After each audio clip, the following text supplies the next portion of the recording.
Welcome to another episode of Stratagems. This is episode number 4, and we are here to talk about McKinsey and Company.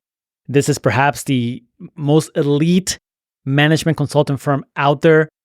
Now, as always, we're going after a specific period in time. We'll be focusing on McKinsey during the 1930s into the late 1960s, and we'll look a little bit at what happened during McKinsey during the 70s and 80s, particularly tough time for McKinsey. But we're going to see the story of the rise of one of the most influential organizations today. And there's a few questions that are driving this episode. What do management consultants actually do, right? What is their history? Where do they come from? Are they worth it? Is this a real profession? These are all the questions that were behind the research and the approach. And I think McKinsey is just a fantastic story to look at all of it. We're going to talk a little bit about the founder of McKinsey, James McKinsey himself, but he is not the protagonist of our story. So you can wait around to find out the true protagonist and how he molded McKinsey and his image after James McKinsey stepped away from the company. Now, consultants may have a mixed reputation. Would that be fair to say? There's lots of things that can be said about consultants. There's lots of jokes, just like lawyers and other professions. I want to start with this actually quick note from Jamie Dimon, who is the chairman and CEO of JP Morgan Chase. He graduated school and he became a consultant. He did some consultant work, and it seems like the experience left him unimpressed.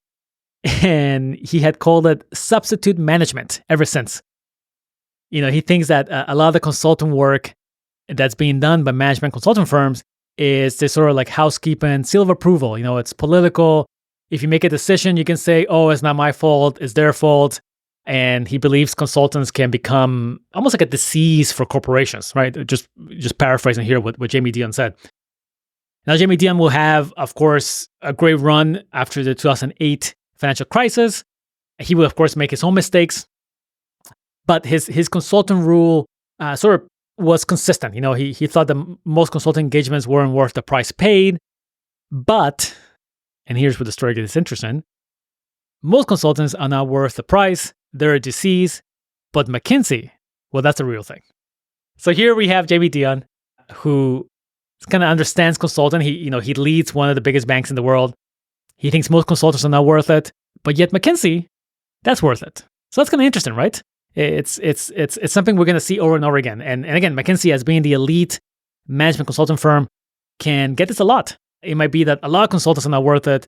But if we're talking about McKinsey, now this is a little bit different. Now we have to change the approach a little bit. And the McKinsey has really been around for a lot. It's founded in 1926 or 27. There's some conflicting reports. It's almost 100 years old at the time of this recording. And here's just a short overview of all the things that McKinsey has been involved with, just so you get a general grasp of how deep the story can be. One of the first consulting firms to apply scientific approaches to management, just a very deep, data-driven analysis, a very strong problem-solving ability with taking the scientific method of hypothesis, data, proof. It was really the first one to gamble on youth over experience. We're going to see how McKinsey made this what seems like a gamble to take young individuals as initially out of the Harvard Business School, train them to become consultants, and really one of the first firms to take on the challenge of being truly global, not just multiple offices across U.S. cities, but multiple offices across continents. And then how do you do that? How do you expand into different cultures and different languages? How do you maintain this democratic approach that McKinsey has tried to build? How do you give power to offices without losing control of them? McKinsey was a major player in the efficiency boom of the 1920s, the post-war gigantism of the 1940s, the rationalization of government and the rise of marketing in the 1950s, the age of corporate influence in the 1960s, the restructuring of America and the rise of strategy in the 1970s, the massive growth in information technology in the 1980s, the globalization of the 1990s, and the boom-bust cleanup of the 2000s and beyond. At the end of the day, the influence of McKinsey is so large that it'd be hard to really imagine the world today, not just the business world, but just the world today without McKinsey. So this is a fantastic story. It really underpins so much of the 20th century. So many of the companies that you can think about the 20th century and even today have some influence. And even some of the argument you might hear today that the tech companies today have not been influenced by McKinsey might be less hard to support once you see how deep the influence truly runs over the last 100 years. And again, from our show perspective, if we're looking at the strategies that organizations have used to shape the modern world, well, this is one of those. Not just shaping through the work for the companies themselves, but think of all the people who work for these companies who have at one time or another come across ideas that McKinsey has promoted and helped popularize. All that being said, let's get started. And we have to start by looking at the birth of our profession.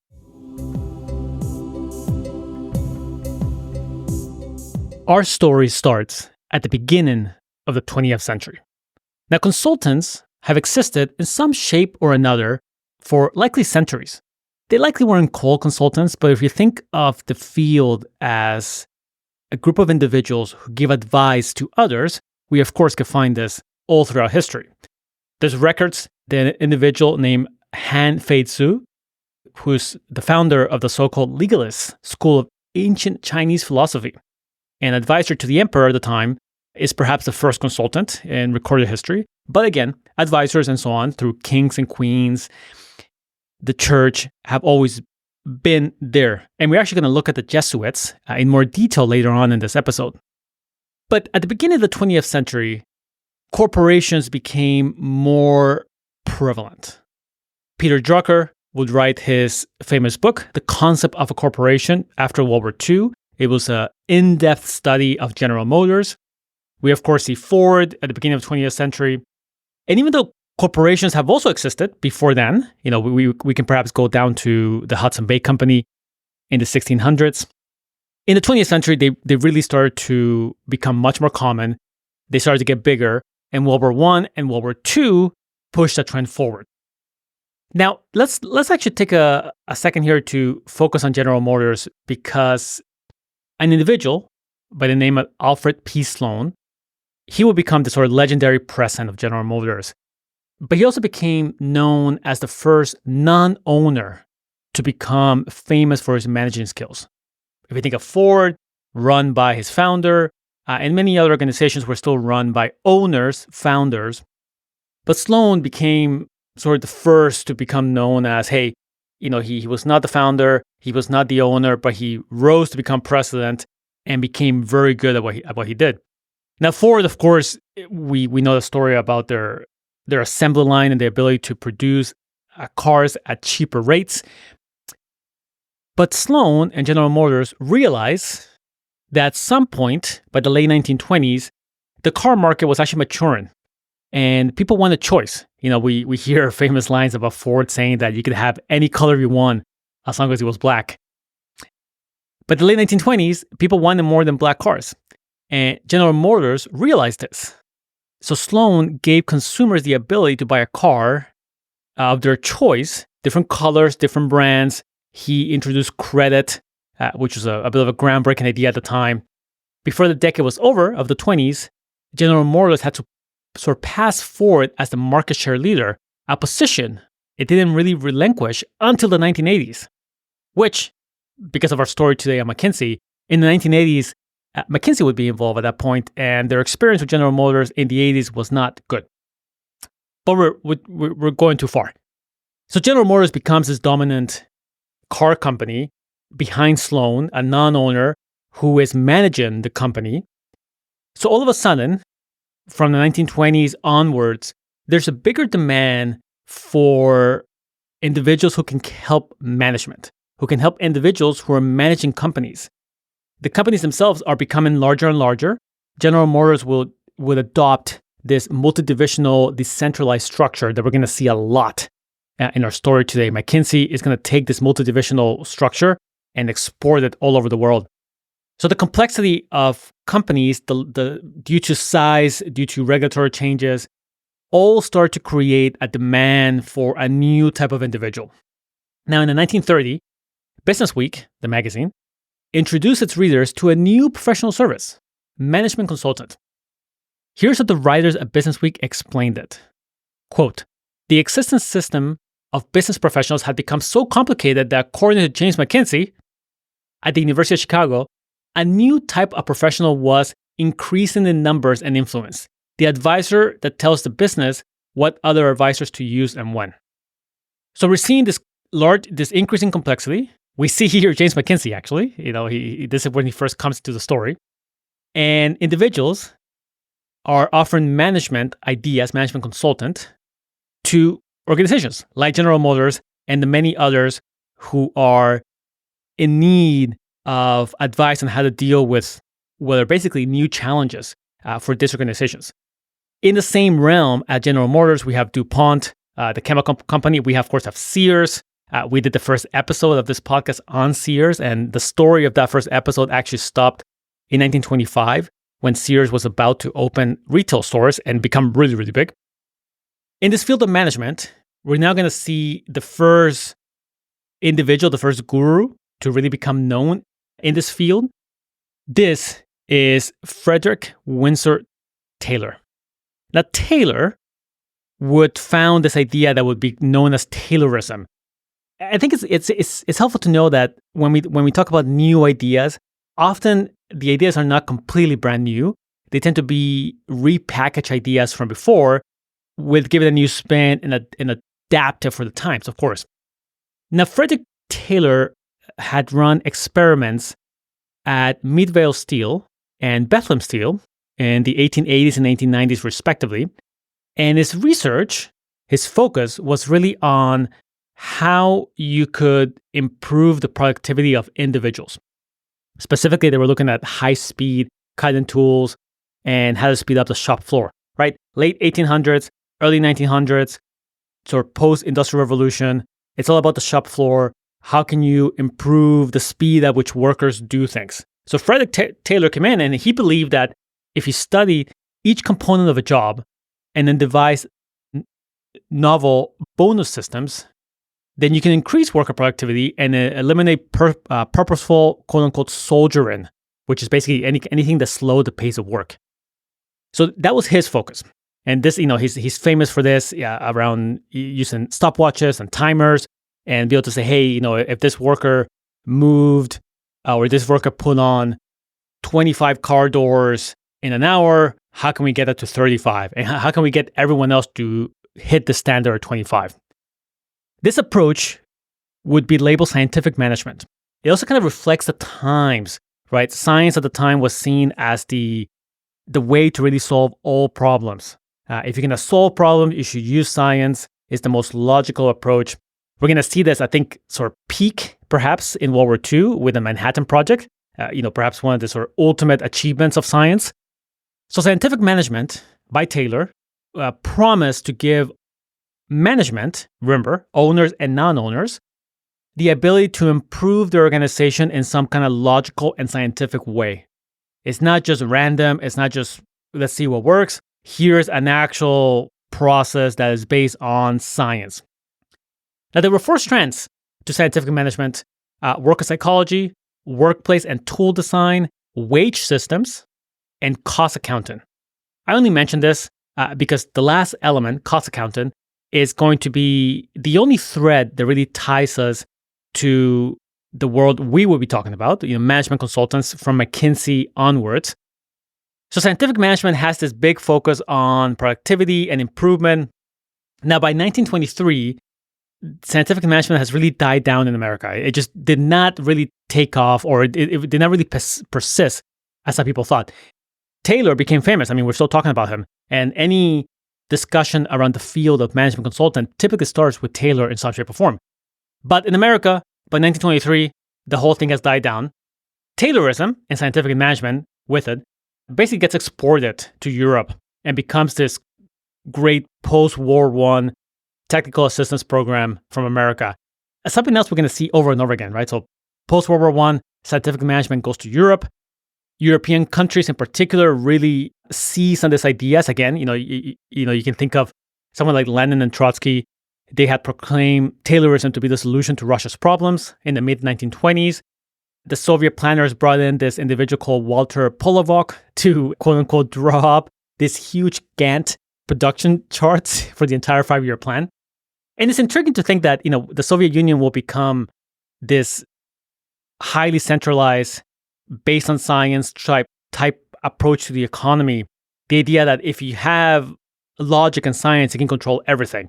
And I think we can see a lot of those roots here in scientific management post-World War I. Now, one interesting note here is the individuals who took Taylorism to Europe in the 1920s, and some were Americans, and some were, of course, just local, British, French, and so on. These individuals are going to go on to found companies helping European governments and companies with scientific management. And they will actually become the local competitors to McKinsey when McKinsey goes into Europe in the late 1950s. But again, we're still a little bit far away. So we have this scientific management build up. It dies down in America. But one element is still remaining, and that is cost accounting. And the reason why I mention this is Taylorism at its heart was really about how to reduce costs. How do you help an organization reduce costs? And it could be reducing so-called sloth in workers. It could be optimizing workers, so you need fewer workers. It could be optimizing the process, so perhaps you're wasting less industrial resources and so on. But it was fundamentally based on cost. It didn't really stick, but we're going to see this over and over again. This reduction of cost is a highly alluring idea to organizations, and we're going to see lots of different ways and forms to talk about reducing costs without reducing costs. Nonetheless, this cost accountant would become the springboard on which we're going to see the major management consultant firms rise. Now, many of the individuals at the time, they were writing articles on cost accounting, and they were, this were being published in different magazines around America. But if you read the author bylines of those articles, it's basically a who's who of management consultant in the 1920s and 1930s. This includes individuals like Arthur Andersen, who's of course going to go on to found the Andersen consulting firm, which will implode with the Enron scandal. And of that implosion, Accenture will rise. And Accenture today is still one of the biggest management consulting firms today, though they are more focused on software and technology. We see James McKinsey, who's going to found McKinsey Company, of course. Charles Bedaux, Charles Stevenson, Carl Bigelow, and J.P. Jordan. These cost accountants, and they're all accountants, they would create these management consulting firms of today, the ones that we think of today, even though we don't really associate them with accounting. But their background, especially James McKinsey, was very focused on accounting. Now, we're in the early 1930s. This is the era of the Roosevelt administration. He would go on to lead the administration all through the 30s, through the Great Depression, and of course, World War II. And we see one of the factors that has always propelled and also held back management consulting firms, including McKinsey. In 1933, the Glass-Steagall Banking Act is passed. Now, the Glass-Steagall Act, named after the two individuals who proposed it, effectively separated commercial banking from investment banking and created the Federal Deposit Insurance Corporation, the FDIC. It still exists today. It was signed into law by Roosevelt in 1933.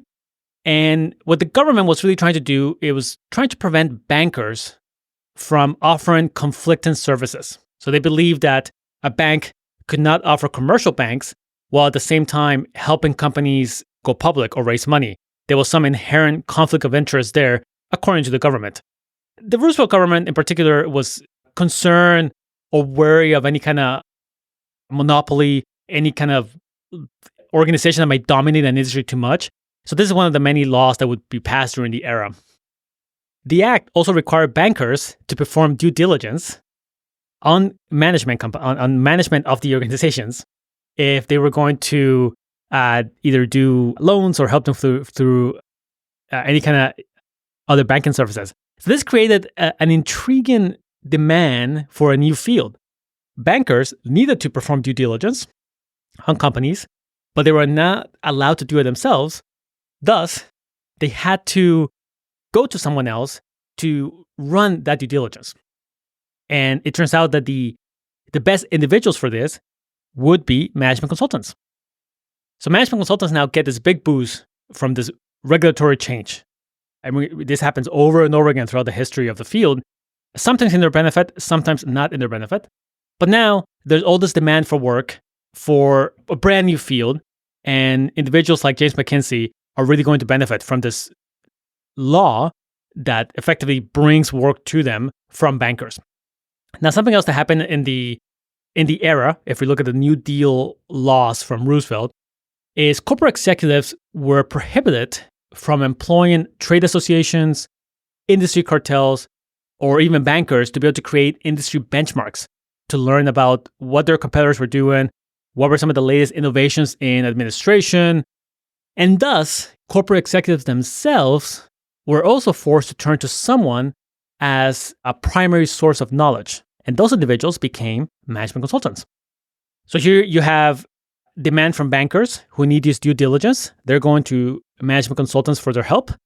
Now you have demand from corporate executives who are saying, hey, how do we know what is going on in the industry? How do we know what are the latest innovations?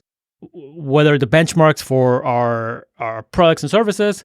And it turns out that there's a group of individuals who may have this information, management consultants. And the reason why they had this information is because many of them were working with multiple industries and often multiple companies in the same industry.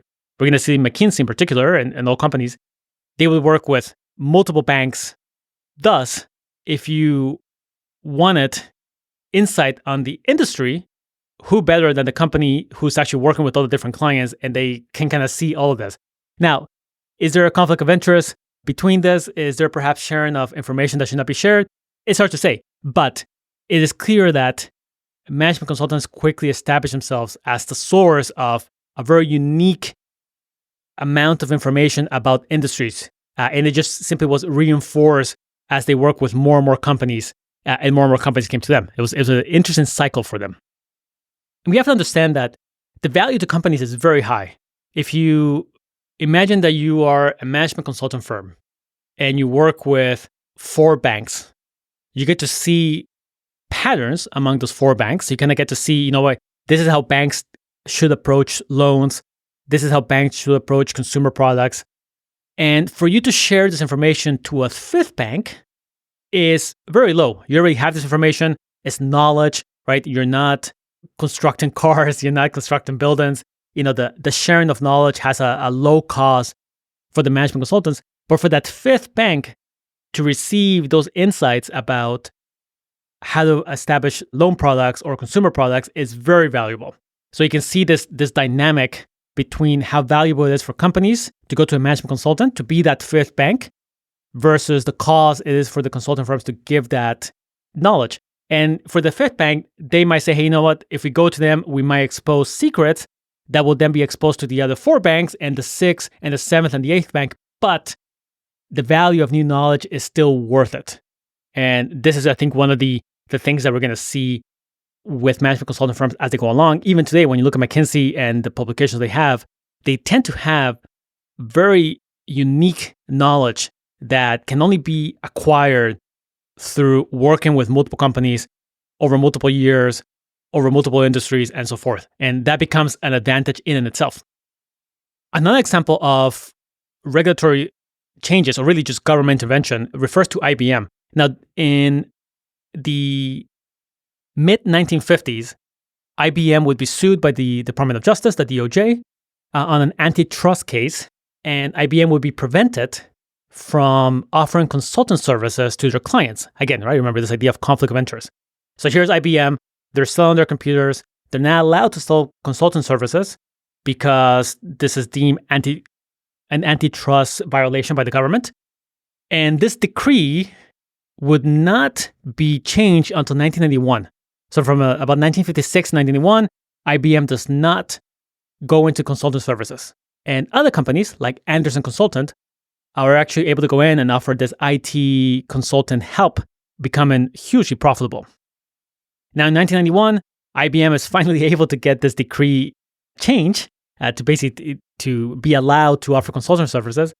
And IBM immediately creates this consultant unit within the company. By 1996, about 4 years after it opened its consulting unit, it already had annual revenues of about $11 billion, or about 25% of the total revenues of IBM. And it had become a significant competitor to Andersen Consulting, which was the major IT consultant firm at the time. So I just mentioned this story. This is happening later on from where we are in the story. But I mentioned this just to show you how powerful government regulation can be in favor of management consulting firms. And of course, when it changes back, like what we see here in 1991, it can be detrimental to consulting firms. Now, all these changes meant that the field of management consulting would grow quite rapidly. Between 1930 and 1940, even in the midst of the Great Depression, the number of management consulting firms grew, on average, 15% a year, from an estimated 100 firms in 1930 to 400 firms by 1940. And during the 40s, with World War II in the early part of that decade, the field will continue to grow at about 10% a year. So by 1950, there was an estimated 1,000 management consulting firms in existence. So this is clearly a popular industry, right? All the changes we discussed, plus many others, are driving lots of people to found and create their own management consulting firms. Now, the field took a long time to really establish itself. Even though there were lots of demand for it, it seemed a little confusing to some people. Even in 1962, early 1960s, many of the top firms like McKinsey and Andersen Consulting and so on, they really had to explain to MBAs at the Harvard Business School just why they would want to join a consulting firm and what exactly they would be doing. And this is actually a big issue that we're going to see our protagonists of our story really tackle head on. You know, how do you deal with this field that doesn't seem like it has a lot of regular certification to it? You know, if you want to become a lawyer, there's a very clearly established path. You take the bar, you go to school and so on, you practice. If you want to become a doctor, there's a very clear path. You go to school, you get certified. But here's this field of management consultants that doesn't seem like it has a clear path of how you get into it. Do you have to go work in a company for 10, 20 years and then get into it? Or can you go right into it when you graduate from school? Hard to say. So the protagonist of a story, which we're going to see here in a second, he's going to try to figure out how do you professionalize a field that doesn't have its all inherent professional structures. Now, by 1965, Business Week, again, commented that it seemed like there was a consultant for every 100 salary managers. And by 1995, the ratio stood at 1 for every 13. So this field would just continue to grow all through the 20th century. So clearly, the demand, whether those regulatory changes, the exchange of knowledge, or anything else, clearly propelled this field forward. So let's take a second and look at who James McKinsey was. Now, James McKinsey is not the protagonist of our story. I want to give you that spoiler alert. He is going to found McKinsey Company, but he would leave the company in the mid-1930s, and he would then give the reins to someone else. Nonetheless, it is helpful to look at his biography in some detail and look at some of the early decisions he made that provided a foundation for McKinsey on which then growth happened. Now, McKinsey loved being a teacher. There's actually an early story in one of his biographies where it was claimed that his high school principal hired him to teach algebra to his own teachers. But another story kind of says that it wasn't his teachers, but it was his peers. Nonetheless, it was clear that he loved to teach.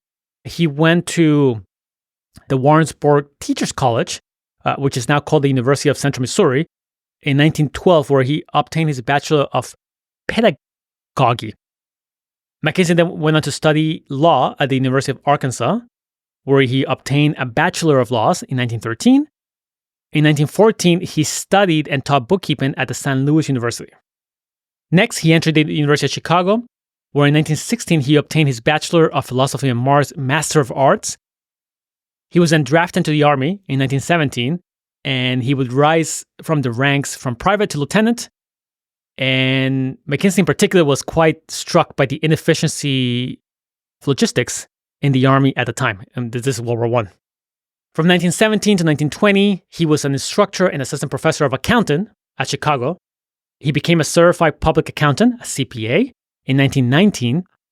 And in 1920, he was married he had 2 children, and he would become a lecturer and accountant at Columbia University from 1920 to 1921. Okay, so lots of degrees. In particular, we can see a big focus on accounting, right? He's a CPA. He's taken multiple degrees in accounting, bookkeeping. He's teaching accounting, right? So we go back to this idea that the scientific management, the strand of cost accounting is really the one thing that can tie someone like McKinsey to Taylor, but otherwise the connection isn't as clear as it might seem from other sources. So McKinsey approached management consultant, the field, really through this accounting lens.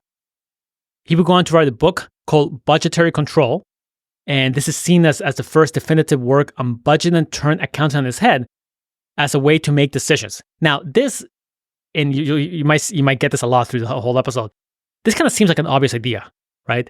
That a budget can be a way for you to make decisions as to where you're going to invest money. By the time, it was not. So McKinsey started to promote this idea that budgetary control can be used to drive the decisions of a business. For example, there can be estimates. Those estimates can be turned into some kind of program for the business as a whole. There can be reports comparing the actual versus the estimate. Again, this may seem obvious, but the way of using the budget as a way to think forward instead of just looking back was not that common back then. And McKinsey was trying to say, hey, you know what? The way budgets are being approached right now doesn't make sense. You're sort of making them after the fact and saying, here's what happened. Why don't we flip it and say, here's what could happen. And based on this budget, here's who's going to get what resources. It is estimated that about 80% of budgets installed in industry, just overall, have been put in place since 1922, which is when he actually published his book. So James McKinsey will go on to found McKinsey and Company, not under that name, but he will go on to found the company itself in 1926 or 1927. There are just some conflicting reports. By 1936, it had expanded to more than 25 employees, and it had a second office in New York, the first one being in Chicago.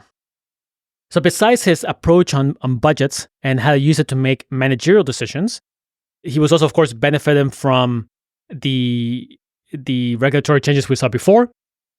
It is worth noting here that the word consultant was actually not in the name of his firm. Instead, the popular way to call themselves at the time was management engineers. And again, that just reflects that ethos of the time, right? That science held the answers to the most serious questions. And even human commerce could really profit from the rigors of a very data-driven analysis. In fact, McKinsey's standard working paths have always been sort of cross-hatch graph paper, just a small nod to engineering. Now, McKinsey's company did not actually hire any engineers, but that's kind of really besides the point. Now, McKinsey was clearly good at what he did. Not just the offering advice, but the cultivation of business. It is said that he methodically cultivated contacts throughout the financial community. He claimed to have taken every important banker in Chicago or New York to lunch, and nearly everyone had given him work at some point in time. He created what is called the General Survey Outline, the GSO, and we cannot underestimate the impact of the GSO. It was really his foundational approach to be able to understand a company and also help novice consultants, individuals who may not have his multiple years of experience, be able to walk in and help understand the business. Now, the GSO really shaped a consultant's thinking. And the emphasis in the GSO was really more on why managers did things as opposed to how they did them. The GSO helped the consultant really start every engagement by thinking of the outlook for the industry, the place of the client in that industry, the effectiveness of management, the state of the finances, of course, right? Keep in mind that very deep accounting background, and any kind of favorable or unfavorable factors that might affect the future of the firm. Now, no detail was too small, and there were lots of notes of all kinds of policies within the organization, including policies around sales, production, purchasing, personnel, even the analysis of the layout of equipment inside the production plant would be part of the GSO. By the time the young consultant had completed the survey for the client, he knew the company and its business cold. So the GSO was really the primary tool that McKinsey was selling at the time. Because the work was with bankers, right? You remember that 1933 Glass-Steagall Act that required bankers to perform due diligence on management. This GSO was actually often referred as a banker survey. So bankers would bring on McKinsey. He would run to the GSO on the company. No detail was too small. And by the end of it, he could give this very detailed report to bankers around how management was performing, apart from, of course, any advice to management themselves. Now, McKinsey from the very early days realized that the real value was not really in doing some kind of chemical analysis. It was really giving advice to the CEO. So even though the GSO might be very detailed, it might go down to the level of a chemical analysis or the layout of an equipment plan, it was all positioned to be able to say to a CEO, here's what's going on in your plan, here's what's working, here's what's not. And this is how McKinsey believed that you could get sort of big fees and really make a business. This is something that McKinsey in general will continue even after James McKinsey leaves the company, a very strong focus on the top level person, the CEO, the president. As organizations got larger, it made sense to perhaps include a divisional president, but never any lower than that. Now, McKinsey himself doesn't seem to be the greatest boss, might be a way to describe it. He had a lot of work. There's evidence that he was a workaholic. There's actually a quote that an associate of him recalled him saying once that goes, quote, "I have to be diplomatic with our clients, but I don't have to be diplomatic with you bastards." So, he wasn't as focused perhaps in maintaining positive relationships with the staff. With the clients, there was some element of politeness that was there. He was clearly defined by ambition, even perhaps more in his family. His actual son, Robert, remembers him as an absentee father. And even though McKinsey became very rich by the 1930s, right? Remember, he founded the company in 1926 or 27. It doesn't really seem like he was around that much. There's a claim that he actually refused to buy children's toys because he considered them inessential purchases. And he was just not really at home a lot. And he once claimed that he ate all his lunches, half of his breakfast, and a third of his dinners with prospective clients. And when he was around his children and he was working, the children were really not allowed to bother him while he was working. So he seemed to have an ability to be warm and affable to clients, maybe less so to family and colleagues. And I'm only mentioning this because we're going to see a slightly different approach to individuals, to people, after James McKinsey leaves the company. Now, one of the clients that McKinsey took on during this era was Marshall Fields. This is a retailer similar to Macy's. And McKinsey was brought in to run the GSO, of course. And the GSO concluded that Marshall Fields, who was struggling at the time, the retailer was not doing well at this point in time in the 1930s. They should make some dramatic changes. They should really unload its wholesale business, sell 18 textile mills, focus entirely on retail, and just cut. Now, the board members of Marshall Fields not only loved the plan, they really loved McKinsey. They really wanted him to carry out the plan.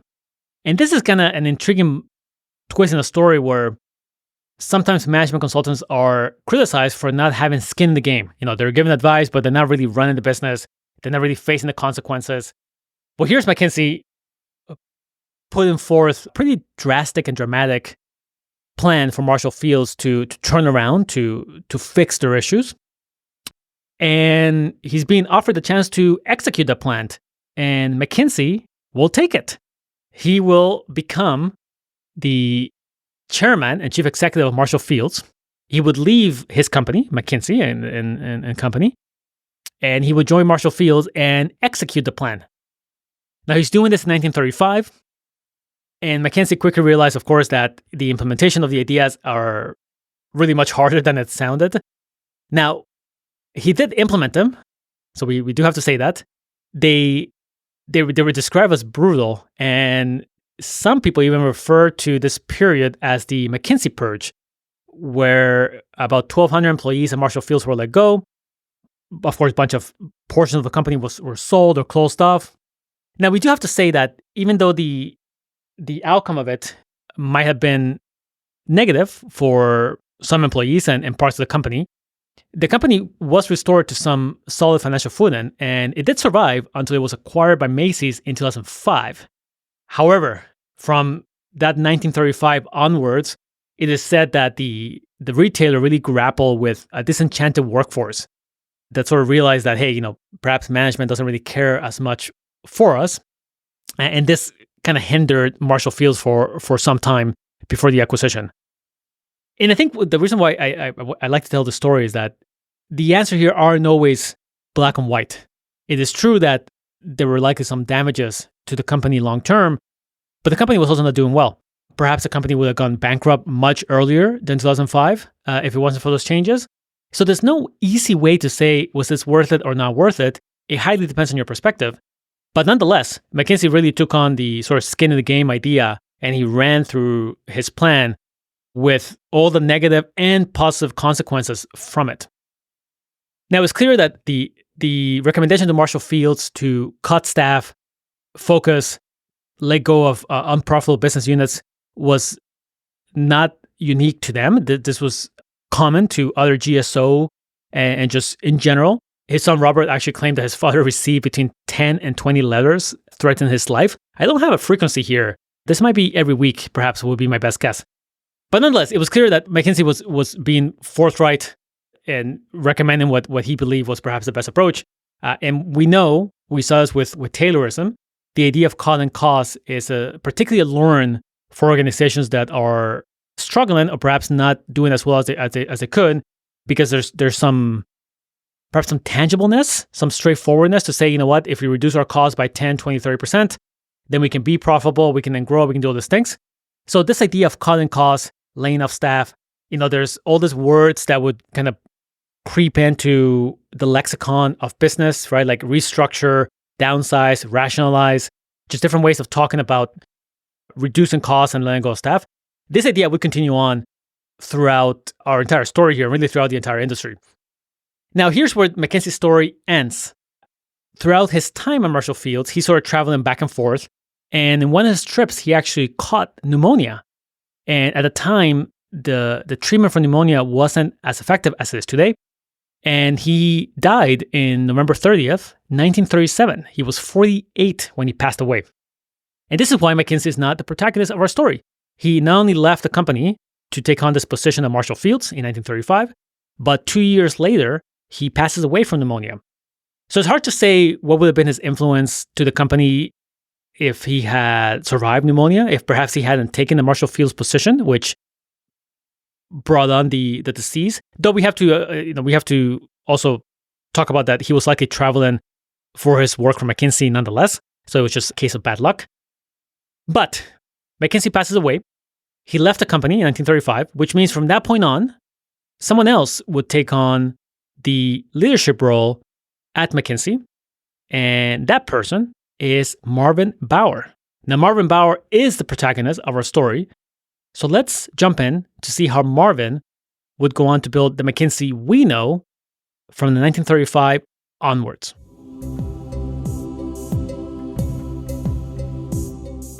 Marvin Bower had a different kind of childhood, or at least a different kind of upbringing to James McKinsey. It was said that his father involved him and his brothers in many family decisions.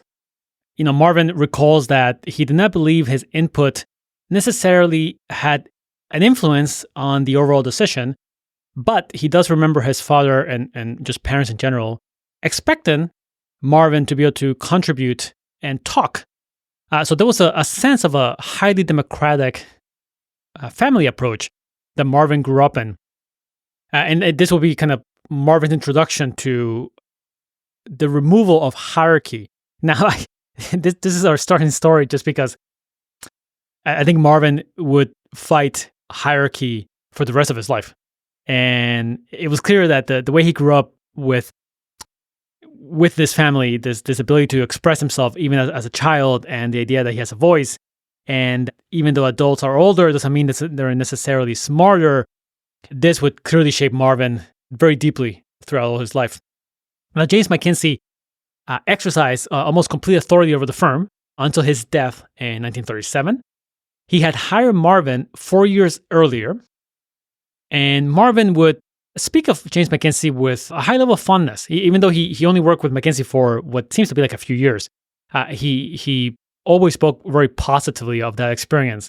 Nonetheless, Marvin will mold McKinsey into a firm that was quite different from the one James was building. Now, Marvin, his background is really as a lawyer. He would go on to practice law, but he didn't really enjoy the law work itself. It was said that he really only enjoyed about 50% of it, and the other 50% he did not. He would go on to be an MBA. He would take on an MBA at the Harvard Business School. Now, let me read here a short story here for you of when Marvin actually graduated from law school.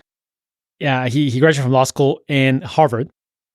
And just before he graduated, he was summoned to the office of Roscoe Pound, who was most likely the most famous dean of the Harvard Law School in all its history. Now, it seems like Roscoe here was quite brusque. So as soon as Marvin entered the room, he started talking right away. He said, "Bower, I have a job for you at the General Counsel's Office of International Paper." Bower replied, "Thank you, Dean, but I don't want a job. I'm going to Harvard Business School in the fall." The Roscoe, the dean of the Harvard Law School, really stared at Bower and said, "My God, Bower, you are about to graduate from the greatest educational institution in the world, and now you're going to that place?" He pointed across the Charles River, where the business school is located, picked up the book, and threw it the length of the table. That's kind of what academia thought of business in the 20s when Bower went to get his MBA. Now, Marvin did not really feel that way. He actually believed that to practice law, an understanding of business would be really helpful. And why not go to that business school that was just across the pond, so to speak? So here we have a lawyer. He goes on and takes the MBA from the Harvard Business School at a time, 1920s, where the Harvard Business School was not respected.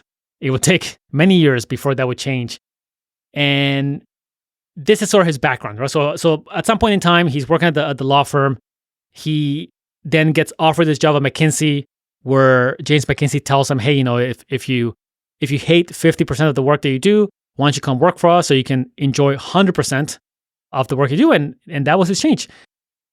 Now, this relationship to law is important because the firm that Marvin Bower wanted to build once he got control of the company, once James McKinsey passed away, is he wanted a firm, an organization that could enjoy the same prestige and influence as many of the prominent law firms that he knew without spending any time on the boring stuff.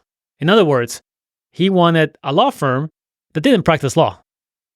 Now, this idea of prestige and influence, of being professional, would go on throughout all of Bower's life. There was one time where he was actually offered an honor that was conferred on him, and the honor seemed to congratulate him for being a businessman, and he responded, quote, "It must be a mistake. I'm not a businessman, I'm a professional." So clearly this professional idea, this professional approach to an organization was heavily shaped by law, even though he perhaps didn't enjoy the actual practicing of law itself. Now, soon after James McKinsey passed away in 1937, Marvin Bower started to refer to the firm as McKinsey Company. And he kept the name of McKinsey, and there's a couple stories that kind of explain why. One shows how when James McKinsey left the company to join Marshall Fields, he actually took some of the cash in the company with him. And Marvin Bower and the other individuals who were working at the firm, remember, right, the firm had about 25, 30 employees.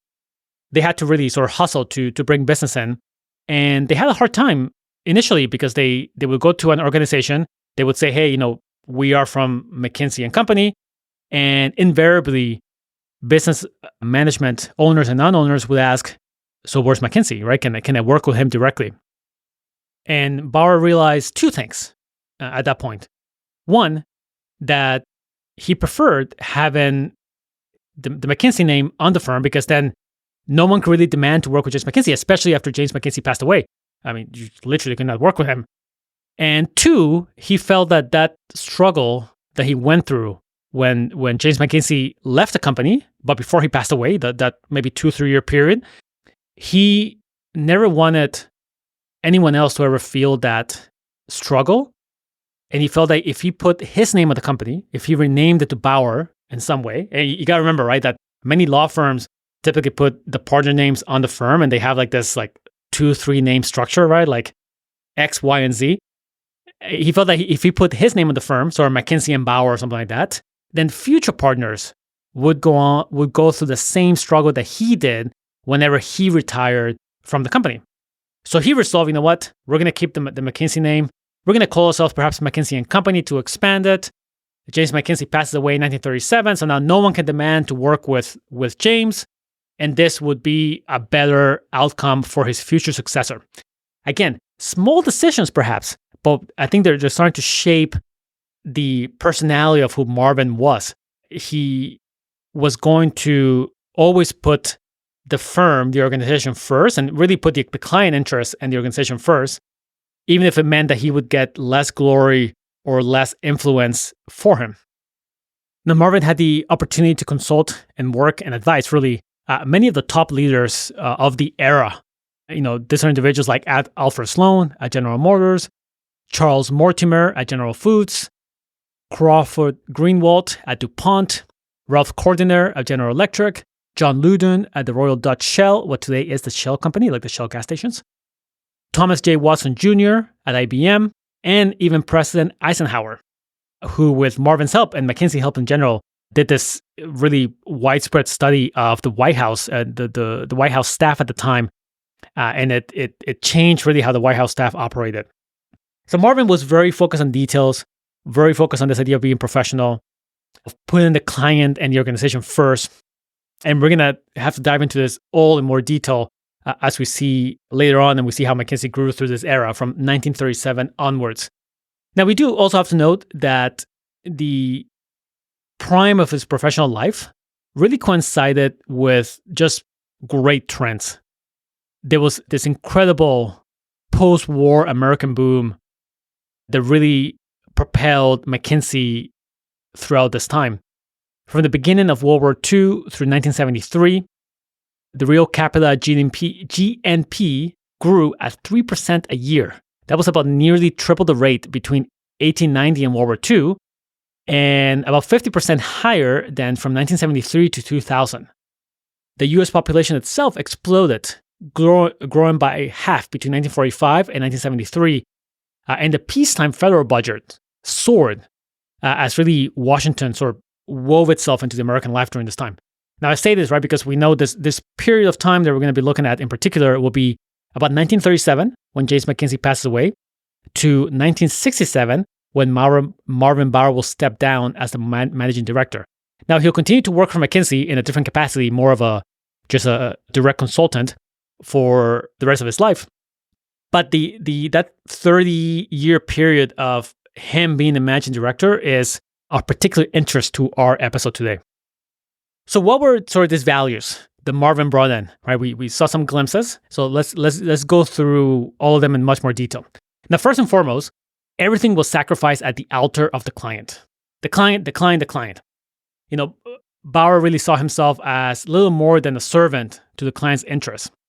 And he built this firm of like-minded individuals who were going to put the client first, no matter what. And there's an incredible paradox here where Marvin Bower and his colleagues, through McKinsey, are going to become really the most successful and influential servants, perhaps in history, at the very least in the last 150 years. Now, second, Bower would go on to invent what would be called as a McKinsey persona. The McKinsey, he would describe the McKinsey consultant as someone who is selfless, be prepared to sacrifice money and any kind of personal glory for the sake of building a stronger firm and, of course, the client. Never look for any kind of public credit. Always be confident and discreet. There's an ex-McKinsey individual who became the British Foreign Secretary, William Hague, who kind of put it this way. You're encouraged to believe that you belong to a special club of elite people.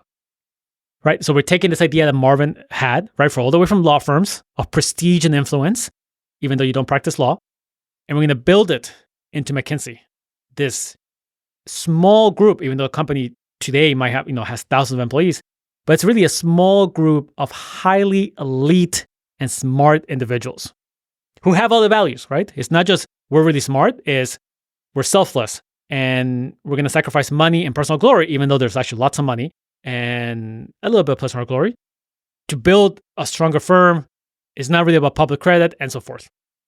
Now, Bower really identifies something peculiar about the industry. At this point in time, really anyone could call himself a consultant. And this actually still follows even today. It's not something that has completely gone away. So Bower realized that he needed to create this profession, and he really took his favorite elements from what he believed were the prestigious professions of the era. So the consultant would comport himself as a lawyer, with discretion and integrity. He would bring scientific, fact-based rigor and precision to the task, like an engineer or accountant, though we have to keep in mind that the accountant term would not be seen in a positive light in McKinsey from the Bower era onwards. He would dispense advice to unhealthy companies on how to get better and to healthy companies on how to stay that way, like a doctor. And perhaps, like a priest, he would serve his clients. So he's trying to take all these different elements, right, from all these major professions. What's intriguing about these professions that he chose is that they all had very clearly established certification procedures, right? Lawyers, accountants, engineers, doctors, even priests. There's a certain process you have to be to become a priest. So there's a clearly step-by-step that one follows to become one of these professions. But the management consultants themselves don't have the steps. And McKinsey would actually choose not to embrace the steps when they are offered to them later on in our story. So nonetheless, he sees that there's a lack of external validation, we might call it. There's a lack of perhaps institutions that are validating the prestige of this profession. So we're going to create it. And we may not create it for the entire industry, but we're at least going to create it for our own company, which we're going to call McKinsey. Now, of course, to make all this work, Bower even came up with new language. So McKinsey had clients, not customers. Its consultants played a role rather than worked at a job. It had a practice and firm members, not a business and employees. It didn't sell, nor did it have products or markets. Remember this. This is going to actually come back to be important later on. The firm did not negotiate with clients, that being too far an adversarial term. It merely made arrangements. It didn't have rules, it had values. And perhaps the most important of all, McKinsey was not a company, it was the firm, capital T, capital F. A few of the things that the Bower really sort of pushed forth, there was some kind of professional value-based leadership that was supposed to be practiced by all. There was an expectation that every individual could lead. And we're going to see actually an organization within the company that gives lots of powers to the local offices and the partners and the individuals. There's going to be a common problem-solving approach. This kind of sort of harks back to the GSO we saw earlier from Chase McKinsey. There is going to be a best approach that one can follow. And even if you're a novice consultant, you can follow this best approach that has been sort of battle-tested over many years. And there has to be this constant growth in the company. And we're going to see this manifest in the up and out policy that we're going to see later on, just in general for individuals and even for the clients that McKinsey works with. Now, this is the 1930s and 1940s and so forth. So there are other things that the Bower seemed to be looking for. And I think it is helpful to bring them up. Some of Bower's writings are full of sort of physical descriptions of the people he hired, in part because of how they look. So, if, for example, quote, he says, I found that Harrison Rodick, just a McKinsey employee, had an attractive appearance and personality, or that Walter Viet was a fine-looking and in his late 40s. And there's also talks about a potential McKinsey employee being clubbable, that is, someone who would be asked to join a high-end social club. So this is also playing a role, right? And we got to keep in mind that McKinsey at this point in time is primarily men, of primarily specific ethnicity and even like religious backgrounds. But this is the firm that's being built, right? So it's not perfect, but there's lots of interesting values that are being adopted by the firm that will eventually become the kind of values that other companies, the clients themselves, will want to adopt. Now, Bower really did live by these values. He truly believed in them, and he was willing to suffer the consequences of the values. Right? Because when you have very strong values, they are polarizing in nature. So some people fit very well, and some people don't. And you have to decide what to do when someone breaks the values. So here's one story of it. So there was an associate called Jerry Andlinger. Now, he was very smart. He was one of the key moneymakers in the office in Chicago, I believe. Now, at the time, he was working with Stromberg Carlson on a top management study, effectively like a GSO. And one of the recommendations of the study was the creation of a new officer's position. And Jerry made the mistake of recommending himself for the position. Now, it doesn't seem like he made this recommendation in writing, but it was clearly done in a verbal format with the executive at the time, whose name was Dawes Bibby. Now, Dawes was a friend of Marvin. So he called Marvin and told him what happened, Marvin then asked Jerry if this was true, and Jerry said yes. And Marvin replied, "You have 30 minutes to clear out. You're all done. And if you need some help, I'll be glad to get the building services to help you get your things out, but you're out." That was it. Now, Jerry was, again, clearly smart, clearly a significant revenue driver for the firm. And yet, once Marvin found out that he had put himself above the firm, right? Remember, right? That no employee is supposed to kind of seek personal glory. No employee is supposed to put himself above the firm. And by Jerry recommending himself to a specific position, he was doing that, apart from, perhaps ethical concerns about what it means to kind of cross a line from advisor to, hey, I should be the one doing this for you. Marvin heard about this, and right away he decided to let go of Jerry to sacrifice the impact that would have on losing one of the best performers and one of the biggest revenue drivers. Now, the clarity of values is so strong that even in these situations, it really seems like the individuals being fired, Jerry in this case, actually accepts it. Other employees actually ran into Jerry later on at some party on a Friday night. And, they say, "Hey, no, Jerry, I'm so sorry to hear about you being laid off." And Jerry said, No, he did the right thing. I violated principles. I got caught. It's the right thing to throw me out. So this is sort of like the sort of the magic of this very strict and crystal clear values, that even when you're on the negative end of the values, you accept it. And this is actually something that we're going to see later on. Even when individuals leave McKinsey today, there's not a sense of, hey, you suck, you're out. It's almost like, hey, it was great that you got to be part of this. You're no longer the right fit for the organization, but we wish you the best of luck. And this actually is true in many cases for individuals who depart from McKinsey, which is the vast majority, because just the way the organization is structured, either you're growing or you're out. Now, Marvin also maintained some ideas from James, right? Associates in the New York office were sometimes afraid to go to lunch to any kind of restaurant that Marvin might patronize, because if he saw you there, he might remind everyone in the office that lunch was not a social hour, but simply another opportunity for people at the firm to use their time effectively. And he might cite you as a poor time management example. Now, Marvin will go on to introduce other organizational structures. He would introduce a process for electing the managing director. We know that Marvin did this job for about 30 years. But by the 1960s, a process would be introduced where every 3 years, a new managing director will be elected, and all the senior partners could vote to elect this person. There would be up to 3 voting rounds. And the total number of terms any one person could serve would be 3. This meant that when this was introduced in the 1960s, Marvin was elected, and then once his terms were up, he then retired. This process is kind of intriguing, right? There's not that many companies where you can think about where the top level person is actually elected by perhaps not all the employees, but a good chunk of the employees. Typically, CEOs are assigned to the job, maybe by the board. But again, this reflects that democratic, non-hierarchical approach that Marvin wanted to bring into McKinsey. The organization itself also is kind of intriguing because even though you have a managing director, the managing director doesn't have absolute authority like a CEO might. Every office, and we have heard so far about the Chicago office and the New York office, but eventually there's going to be 70, 80, 90 offices all over the world.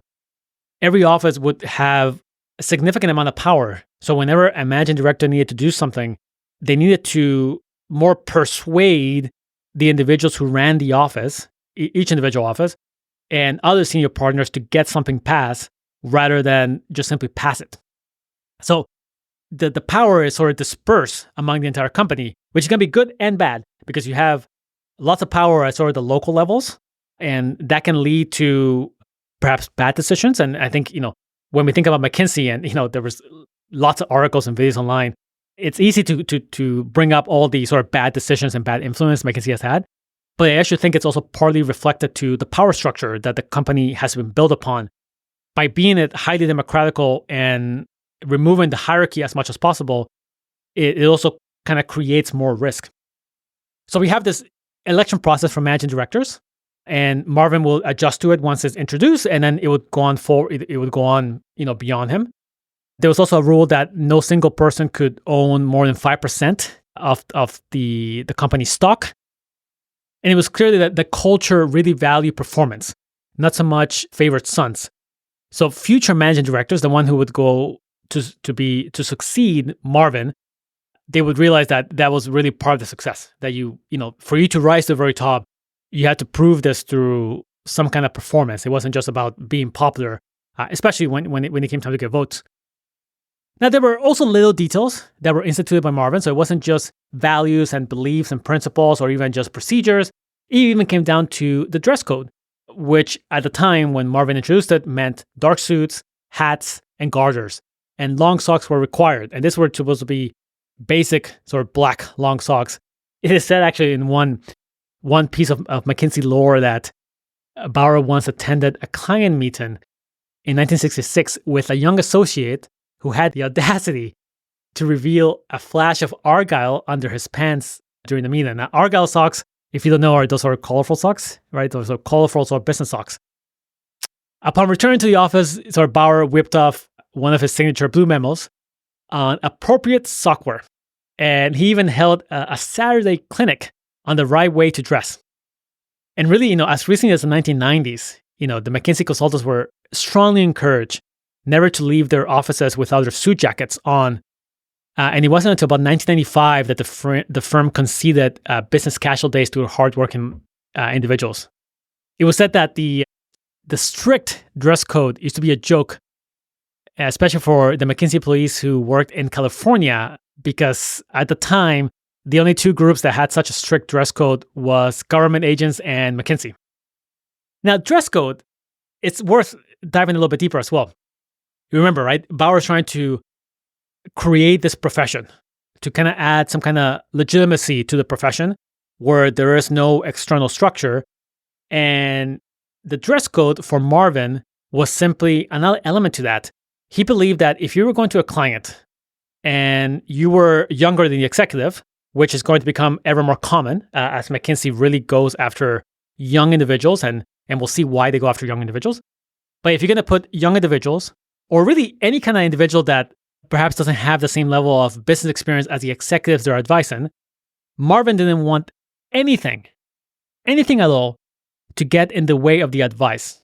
And he believed that if you walk into a client's office with some kind of fashionable statement, you think about you're not going to wear a dark suit, you're going to wear some light suit or some pinstripe or something, some kind of statement that's not of the norm of the time, that single decision could get in the way of the advice. The executive receiving the advice might look at this individual and say, you know what?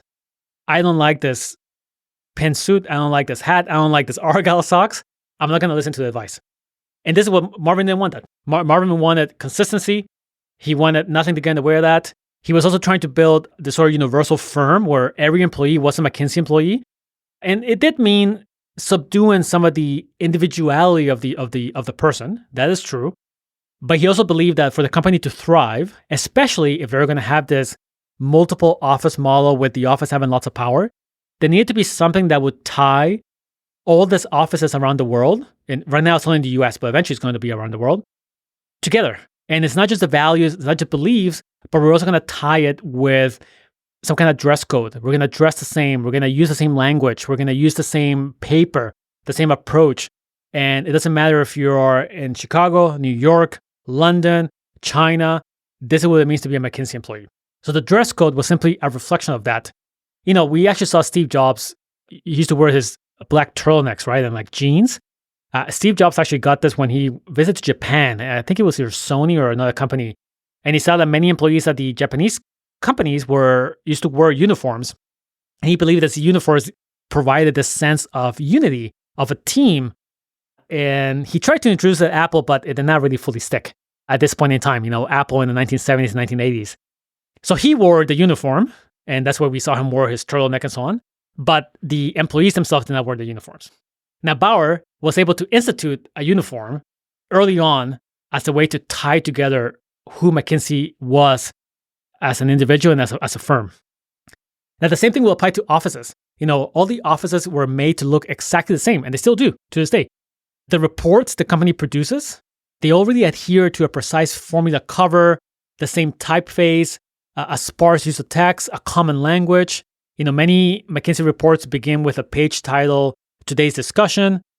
It's sort of this brief outline of what the consultants are hoping to talk about.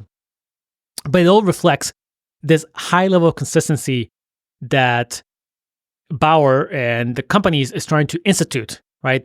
Even a way to think in a very logical, well-structured, easy-to-follow steps. According to Bower, a McKinsey consultant was never supposed to put his personal stamp on anything. Now, when McKinsey expands outside of the US, in particular to Europe, it would choose to Americanize its international staff rather than internationalize its own American culture. That is, it would hire local consultants, it would hire local British, French, German individuals, but it would then Americanize them to match the expectations of the other firms, the dress code, the offices, and so forth, the way to think, the way to speak, rather than perhaps trying to bring those cultural elements. Now, we mentioned memos briefly. Memos became this really popular way that Marvin would share ideas. So he would sort of whip out this memo, and the memo would get sent around to other employees in the firm. This policy or this tradition actually still exists even today, where firm leaders can write their own memos, maybe 10, 15 pages on the whim on all kinds of things. Bower actually once concluded that too many ellipses and dashes had found their way into company reports. So he decided to issue a memo banning their use. But the memo is actually, it even goes beyond that, because yes, Bower would write memos and eventually other employees could write memos. And this just became a way for the company to debate ideas. And we're going to see this, that McKinsey is not always going to be the first to a unique idea, and actually strategy is a fantastic example of this we're going to see later on. The McKinsey did not really invent strategy as it sort of arose in the 1970s. And it would take them perhaps a little bit of time, maybe a couple of years to fully embrace it. But during that time, it wasn't so much that McKinsey was doing nothing. It was actually that they were debating this idea through different memos that were being shared among the company. And then at some point, the debate kind of arrived to some kind of consensus, and then the company moved forward. So again, we're seeing this reflection that we're saying, hey, McKinsey is not just top down. It's the hierarchy. We're going to remove it as much as possible, which means that everyone can debate ideas. You want to put something forth in the memo, then put it forth, and it will be debated and read by other employees. Now, another thing that McKinsey or Bower actually specifically would do is introduce a culture where people would be referred to by their first names. Now, we have to think about this from today. Today it is much more common to be in an organization and refer to someone by their first name, even if they are 10, 20, 30 years your senior. But at the time, again, it was not that common.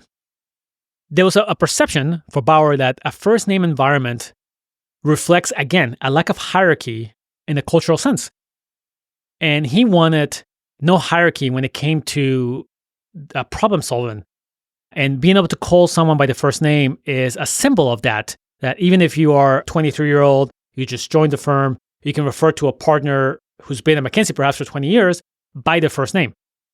Again, just a small detail that is meant to reinforce the idea that there is no hierarchy. And again, we have to admit that there is hierarchy, of course, right? We have a managing director, we have partners, we have associates, and so on. There is hierarchy, but Bower is trying to do as much as possible to remove and reduce the restriction the hierarchy might be imposed by even just little small steps. And Bower believed that by using your first name, you were given a clear message that you're not trying to use hierarchy in any way that's inappropriate. And in fact, you're sort of inviting others to come in and criticize your ideas to help you find a better solution. So all these things are being implemented at McKinsey over time, right? And not everything happened all at once. Now, Bower also maintained the idea that they were going to work with top-level individuals only, the CEO or president, and as companies got larger, divisional presidents. At this point in time, in particular, they by working with the top-level person, the focus on details wasn't perhaps as high, and there was perhaps a belief that narrow expertise is for other people. McKinsey, we do vision, we do strategy, even though it wasn't called strategy at the time. Over time, McKinsey will specialize, and today there is higher focus on specialty, but at this point in time, under Bower, the big drive was to be a generalist and how you can work across multiple industries and go to any client and kind of maintain that ethos of the GSO we saw before that. If you have this process, if you have this approach, you can come in, you can go through this very in-depth study of an organization, and then you can know the industry and the company cold. So this was still the approach of McKinsey at the time. Over time, there will be a bigger focus to say, hey, you know what? You start as a generalist, but then you have to specialize, and you can become one of the company experts on supply chain, or one of the company experts on manufacturing, or one of the company experts on Asia. In the 1940s, also McKinsey started to introduce a very kind of intriguing idea of value-based billing. And McKinsey would simply charge clients what it deemed its services to be worth. It was kind of intriguing because it moved away from a per diem basis, to be paid by the hour, paid by the day. And it meant that McKinsey would then just issue very simple invoices, actually. It would just be very extensive consulting engagements that would be all shown in a single page. And the fee might be staggering. It might be $10 million for this 6-month, study, and it was just shown in one page. McKinsey also, I think it goes back to this idea that by taking the value-based approach, they were putting the emphasis back on value. What do clients believe this is worth? And if you think this is worth, X amount, if you think this is worth $1 million, then pay it. And McKinsey would be very good at maintaining high fees, often charging much more than the competitors, even though they were doing similar work. And what we're seeing here really is McKinsey starting to establish themselves as a premium brand. Just like we have Gucci's and Louis Vuitton and Ferrari, there's a premiumness to it meant working with McKinsey, and they were reflected in the fees. There's also notes or evidence of McKinsey not signing contracts with clients. That is, not signing some kind of arrangement and just simply saying, here's what the work is. We're going to bill you 3 invoices. And if you think the work is worth it, then you pay the invoices. If you don't, then don't pay the invoices. And there are cases of McKinsey offering refunds, so giving money back when the client was not happy. But even just the idea that you perhaps won't have a contract, you're just going to work and then pay for the invoice kind of reflects this belief that, hey, we're really good at what we do. And we think, this is what we think is worth if you agree. And if you agree when the work is done, then you'll pay the invoice. Kind of reflects that, right? Kind of starts to say, what, we're not going to hide behind some kind of legal contract.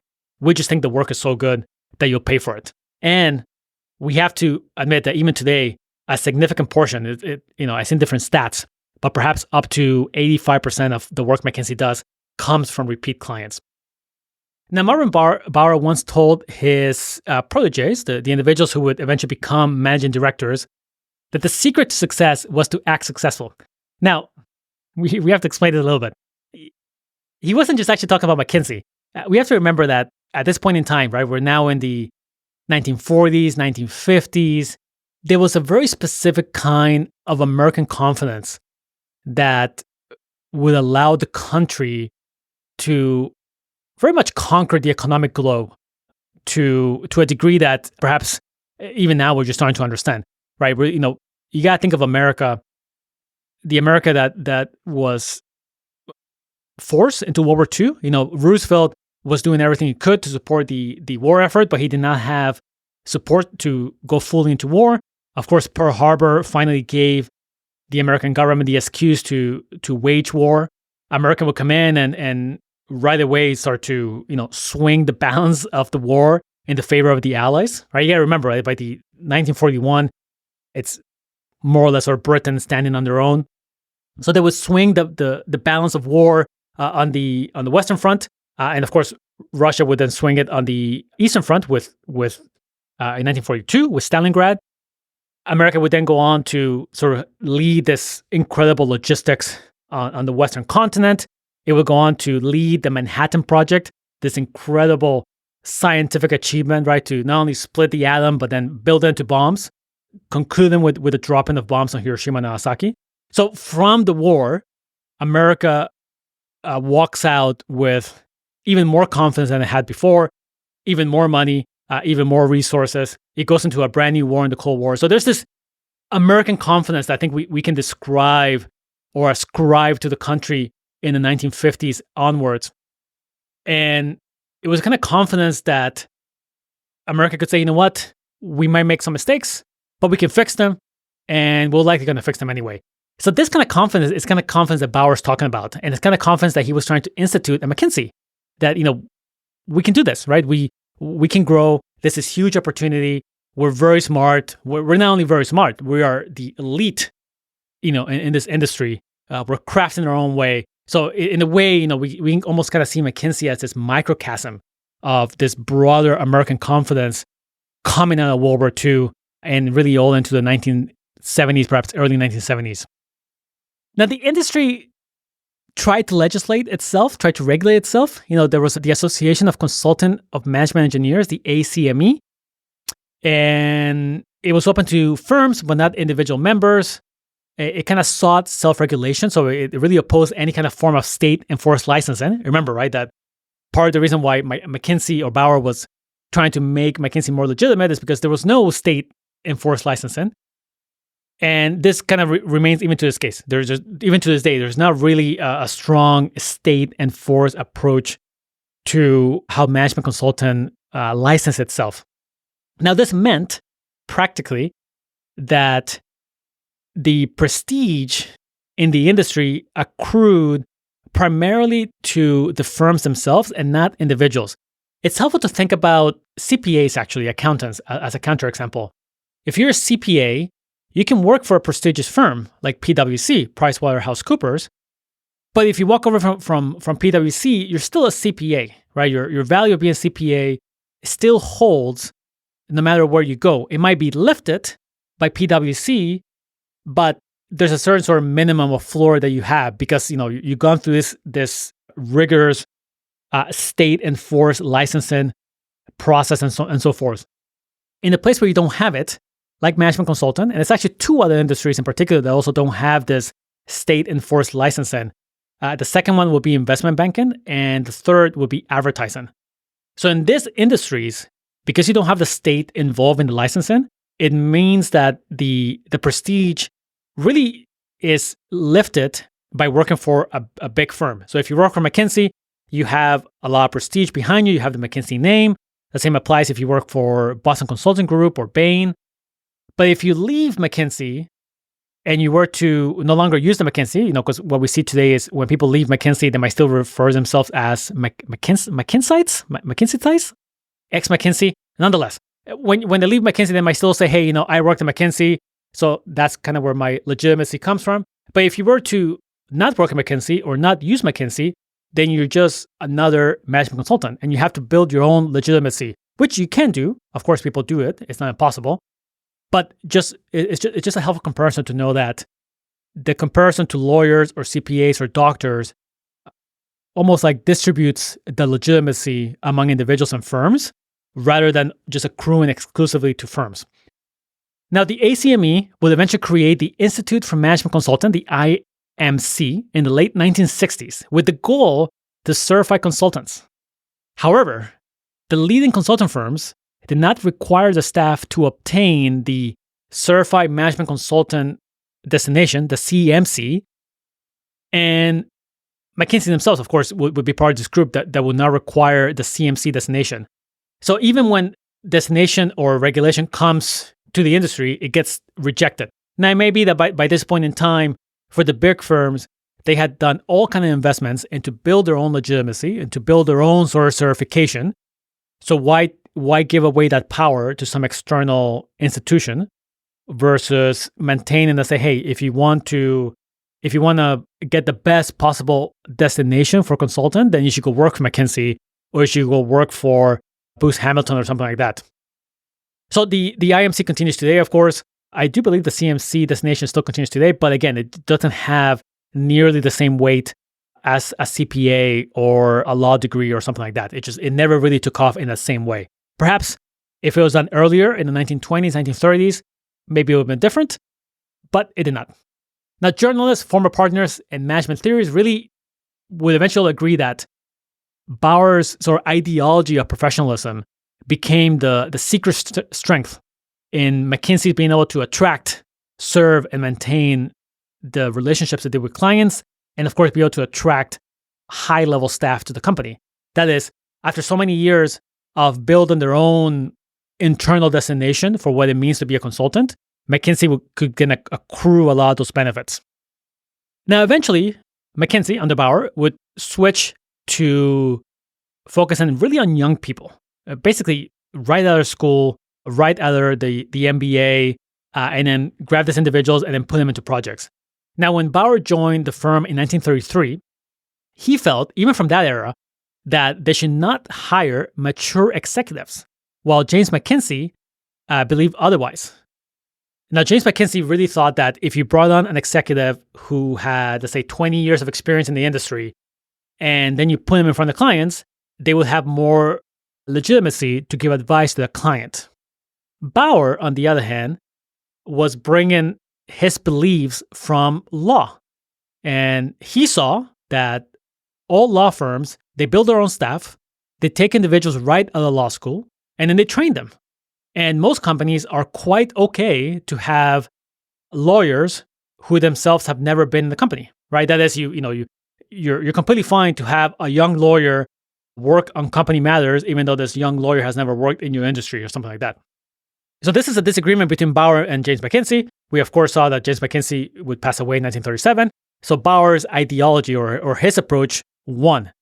And this means that McKinsey would then start to follow this law firm approach. You're going to take young people and you're going to teach them everything there is about this industry, and you're going to mold them into exactly what you need them to be. And then by the time they're older, you have this highly moldable employees that are really aligned with how you think, your values, how you solve problems, and so forth.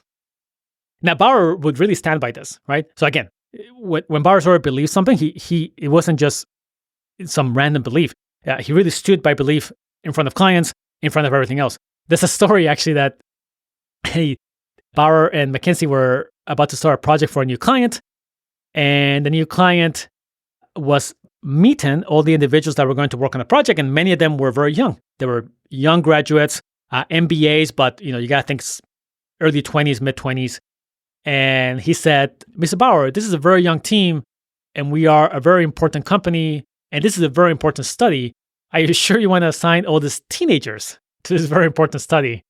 They're going to be working with leaders and captains of industry who have been in the industry for 20 or 30 years."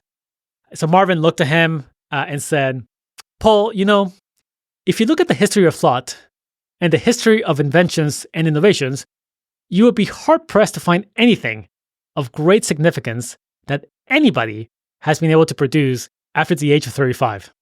And then he sort of started talking about Michelangelo and Einstein and so forth. Now, of course, this is not completely true. I'm sure we can find examples of great inventions and ideas of people who are over 35.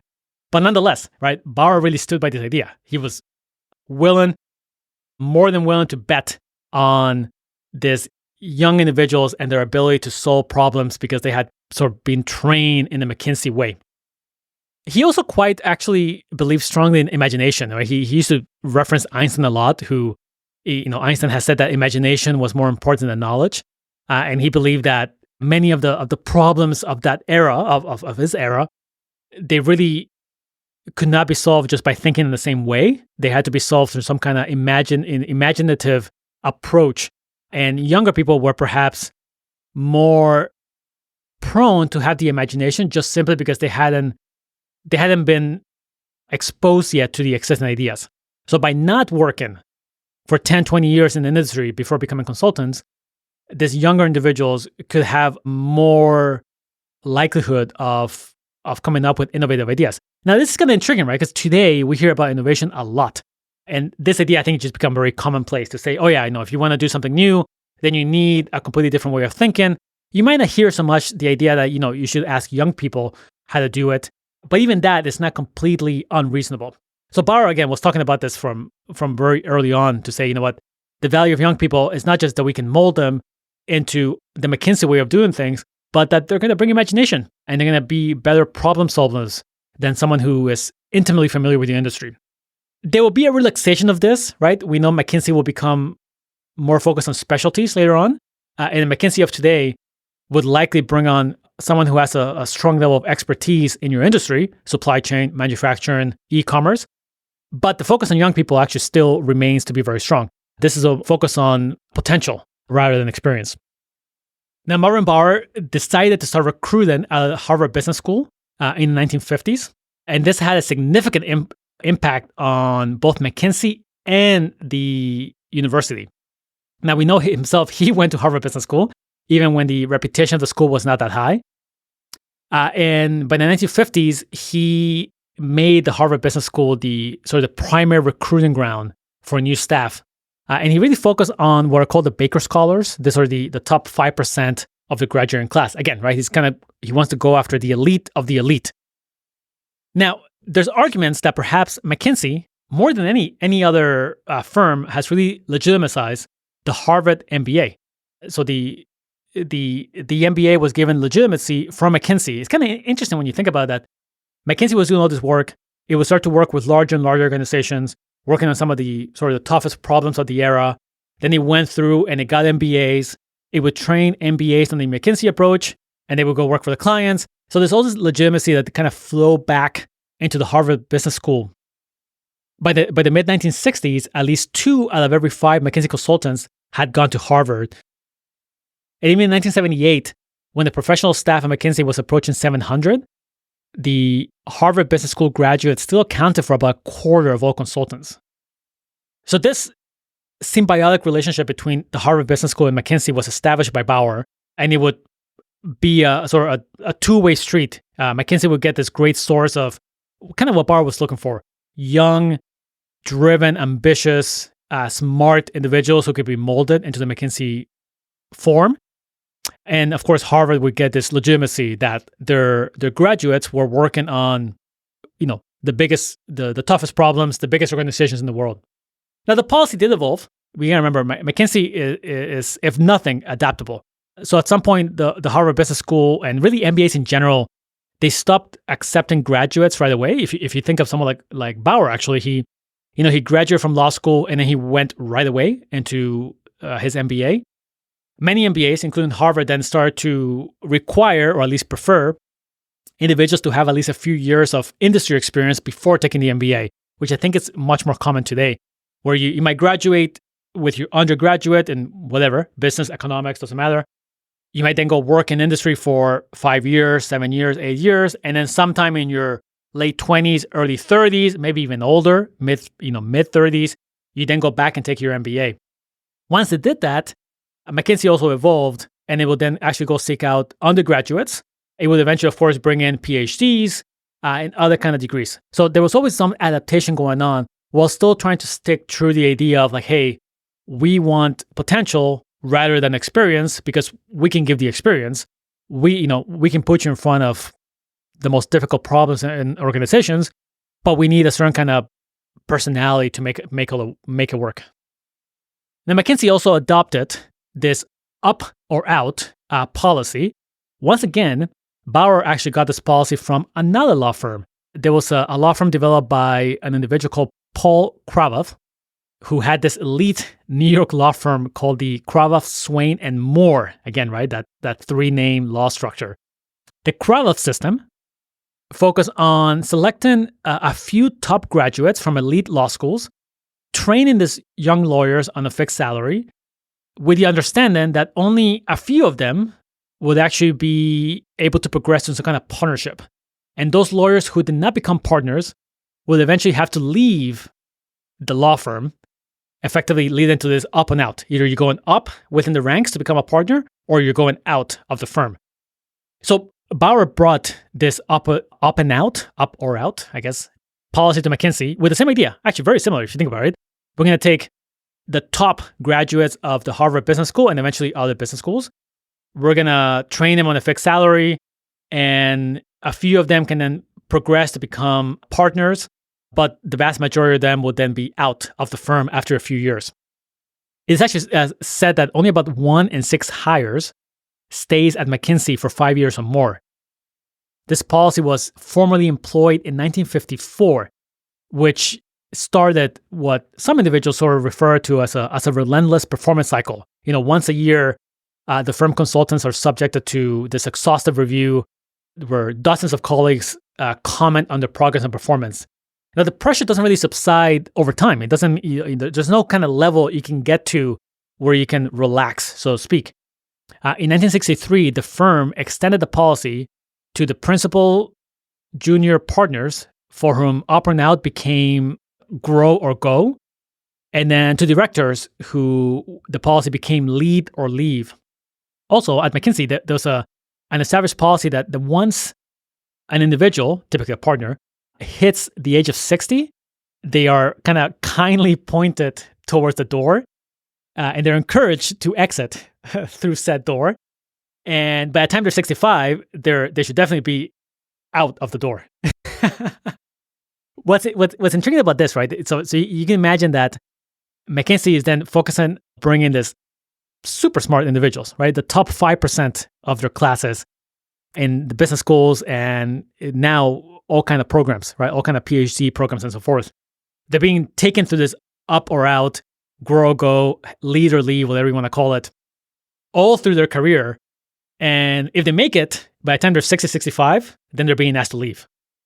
What this has meant for McKinsey is that the average age for a McKinsey professional about 50 years ago, this is sometime in the 50s or 60s, was 32. And today, in 2024, the average age of a McKinsey employee is 30.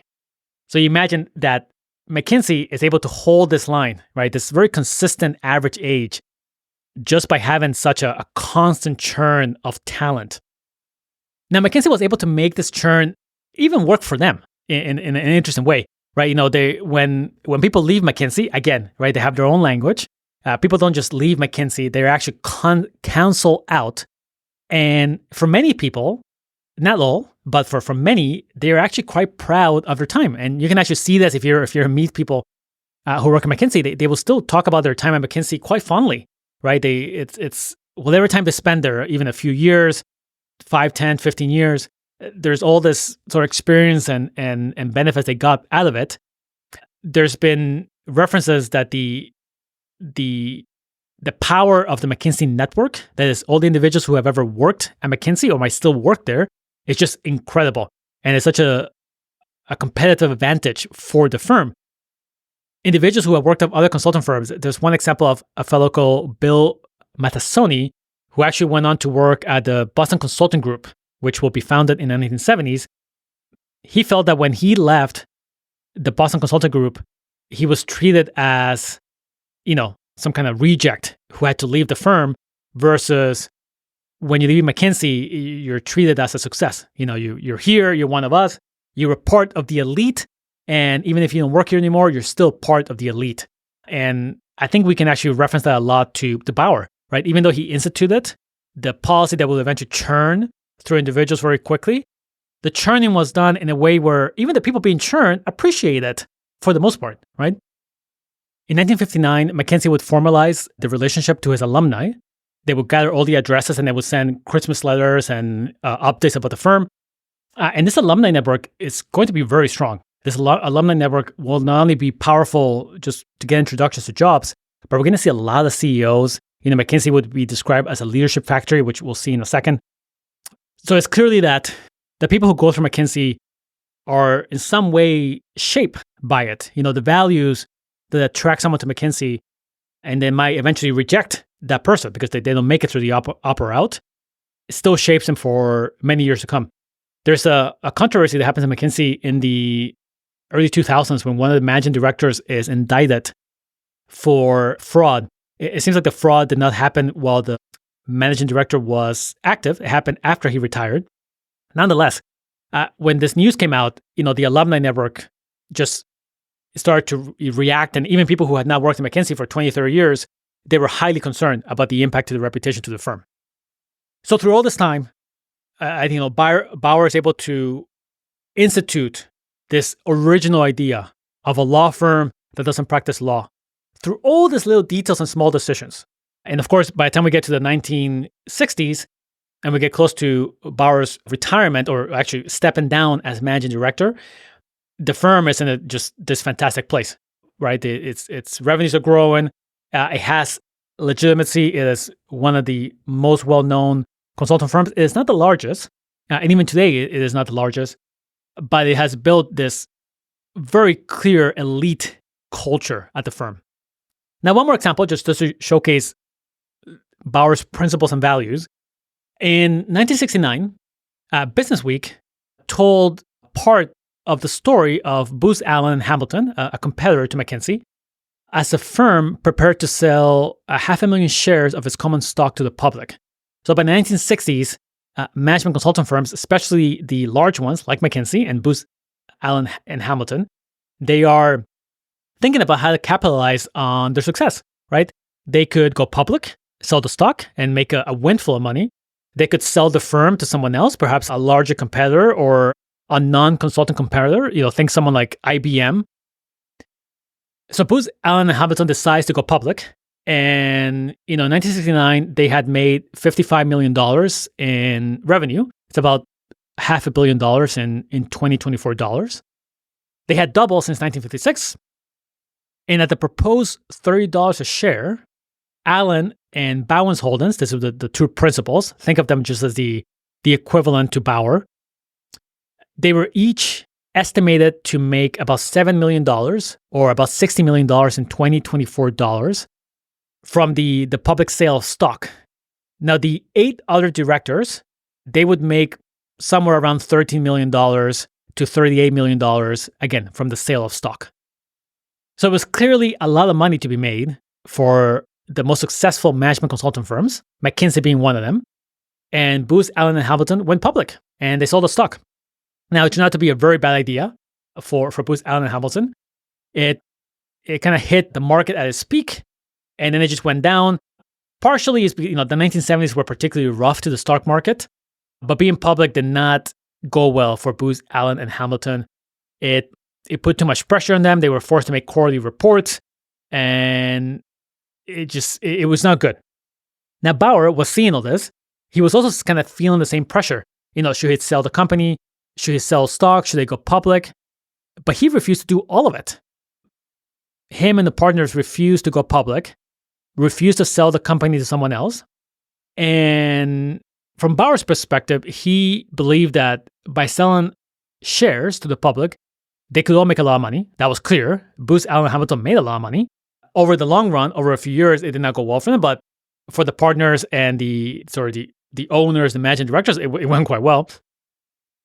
But he believed that if McKinsey went this route, it was going to create classes of haves and have-nots within the company that will eventually sort of lead to the collapse of the company, right? He saw it as a terrible idea, completely not in the best interest of the firm, even if it was perhaps in the best interest of himself.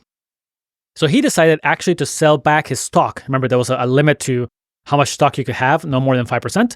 So he sold back any excess stock back to McKinsey at book value. That is not at the market value that they were worth, but at the actual book value, effectively taking a loss on the stock that he had.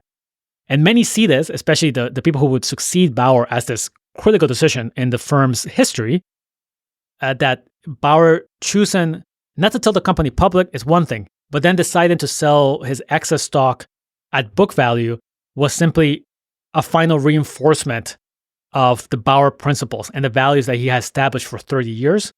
This is just simply one more time saying, this is what we believe, and we're not going to be that kind of firm, right? We're not going to put money first, even though we got to remember, there is a lot of money in the firm at this time, right? People are earning well. McKinsey partners earn well today, but there was not going to be a agreed level of money for partners and the managing directors.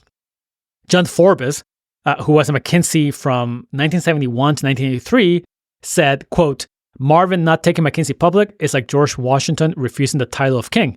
It did not match the founding principles. Now, McKinsey grew quickly through the 1940s in particular. Its location was quite advantageous.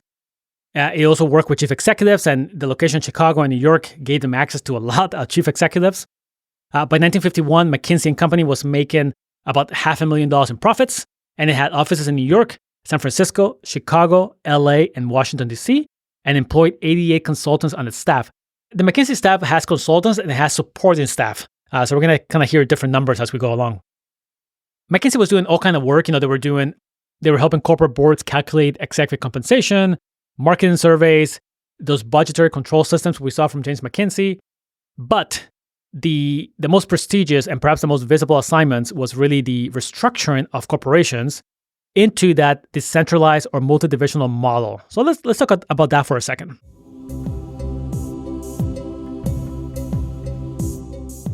Now, the typical M-form structure, if you can imagine an image, is you have a president at the top. You might have other executives like a corporate R&D and corporate HQ and staff. But then you have individual divisions under this top level of executives. And each division has its own sort of CEO or president. You might have a CEO of the Division 1, another CEO for Division 2, a CEO for Division 3, and so forth. And under each division, then you have some kind of functional structure. You might have marketing, operations, research, and so forth. Or it may be like a matrix structure where a CEO looks at sort of geographic responsibilities. What's important to say, think of like an M, and the lines of the M are the divisions themselves. Now, this M-form structure was really pioneered by companies like General Motors, which we saw earlier before, Sears, DuPont, Standard Oil. But it was really the management consultants themselves, McKinsey in particular, who disseminated the idea of the M-form structure and really helped organizations restructure into it in the 1940s, 50s, 60s, and perhaps a little bit into the 70s as well. Now, the M-form structure had one downside, which was it became complex very quickly. There were companies that had 10 to 25 divisions before the war and before World War II. And suddenly after the war, they had 40 or 50 or 60. In 1929, just 15% of the largest 100 firms in the country were diversified. And by 1960, the proportion was 60% and still climbing. It actually topped around 76% in 1970.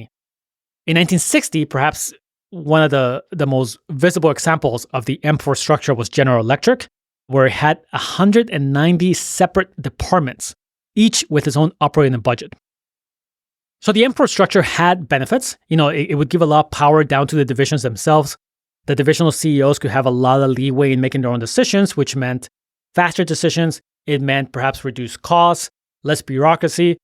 Keep in mind, these are all the things that Bower really believed in, right? The removal of hierarchy as much as possible. So the idea really aligned well with Bower. Not only there was a demand for it, as companies realized that, hey, by going into this decentralized multidivisional structure, we can grow faster, we can move along in major ways without relying on this central unit. We can reduce costs. And Bower and McKinsey, of course, were more than happy to help organizations take this and figure out how to restructure themselves. McKinsey will get brought in by many well-known organizations. IBM brought in McKinsey in 1956. This was Thomas Watson Jr. and Robert McNamara, who took over the World Bank in the early 1970s, immediately hired McKinsey to help this restructure of organizations. Now, it's helpful to kind of look at one single case study to understand what this looked like in practice. We can look at the Royal Dutch Shell organization in 1956. This is what Shell Corporation is today, the Shell gas stations. Royal Dutch Shell was started as a Dutch and English partnership in the early 1900s. It had a 60-40 split in favor of the Dutch. John Loudon was the chairman of a 7-person executive committee. And the 7-person executive committee kind of oversaw the entire organization, and it had 400 national operating companies. Think of these companies as sort of individually focused on perhaps extracting oil from, let's say, Venezuela or somewhere else in the world, or maybe they produce the oil or a bunch of other functions. They were multinational and multilingual. It was actually quite intriguing. The Dutch and English partnership led this, but then the operating companies themselves tended to be quite diverse. So McKinsey was brought in. Bower leading the team. They did a small job in Venezuela to help the Venezuela operating company restructure, and eventually they got a chance to do it for the entire Royal Dutch Shell Company. And the initial approach kind of goes back to a lot to the GSO we saw before. Bower used to call it sort of this quote unquote live-in with the organization. So individuals from the McKinsey team would move to where they had to, whether that was Venezuela or when they did the entire Royal Dutch Shell Company, they spent a lot of time in London and Vienna, where the two headquarters were for Royal Dutch Shell. They will kind of see how everything operates, how decisions are being made, what happens when when this comes in, how the managers deal with this situation. This happens over several weeks and a couple months, just a lot of data collection to understand how it's operating. And then they're able to build multiple reports to summarize the findings and then put forth recommendations. There was actually one that, there were many examples of the inefficiency the Royal Dutch Shell had. By being centralized, it meant that many of the operating companies had to check in with the headquarters in London or Vienna to get answers or approvals for things. There was an example from this operating company that wanted to erect this oil depot storage, just a place to store oil. And they had to check in with the headquarters, and the headquarters came back and say, you know what, you don't put the building there, put it, 5 feet to the left. And then the operating company will go back and say, well, we cannot put it 5 feet to the left because the land is not ideal for that. It has to be 5 feet to the right. And it goes back and forth, back and forth, back and forth. That was the fundamental issue of Royal Dutch Shell at the time. They had centralized so many decisions that they had to go through this central location, either in London or Vienna. Not only that, the 60-40 split had to be implemented all the way down to the company. It was intriguing. There was an example of a building was being constructed in London for the headquarters staff, and the Dutch believe, hey, if you're going to do this building in London, then we need our own building in Vienna that's perhaps a little bit bigger to reflect the 60-40. And if you look at the staff, at any point in time, if you have a team of 10 individuals, 6 should be Dutch and 4 should be British, right? So there are all this kind of like bureaucracy that's in place, but it's not only this sort of minor bureaucracy. You have 400 operating companies that have to deal with this bureaucracy at any given time. So the recommendation at the end to restructure Royal Dutch meant that you're going to have this M structure with a matrix approach to it.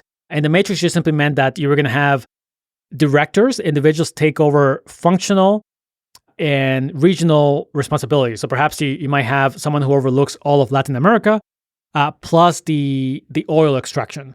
Or you're going to have someone who looks at all of Asia, plus the oil producing.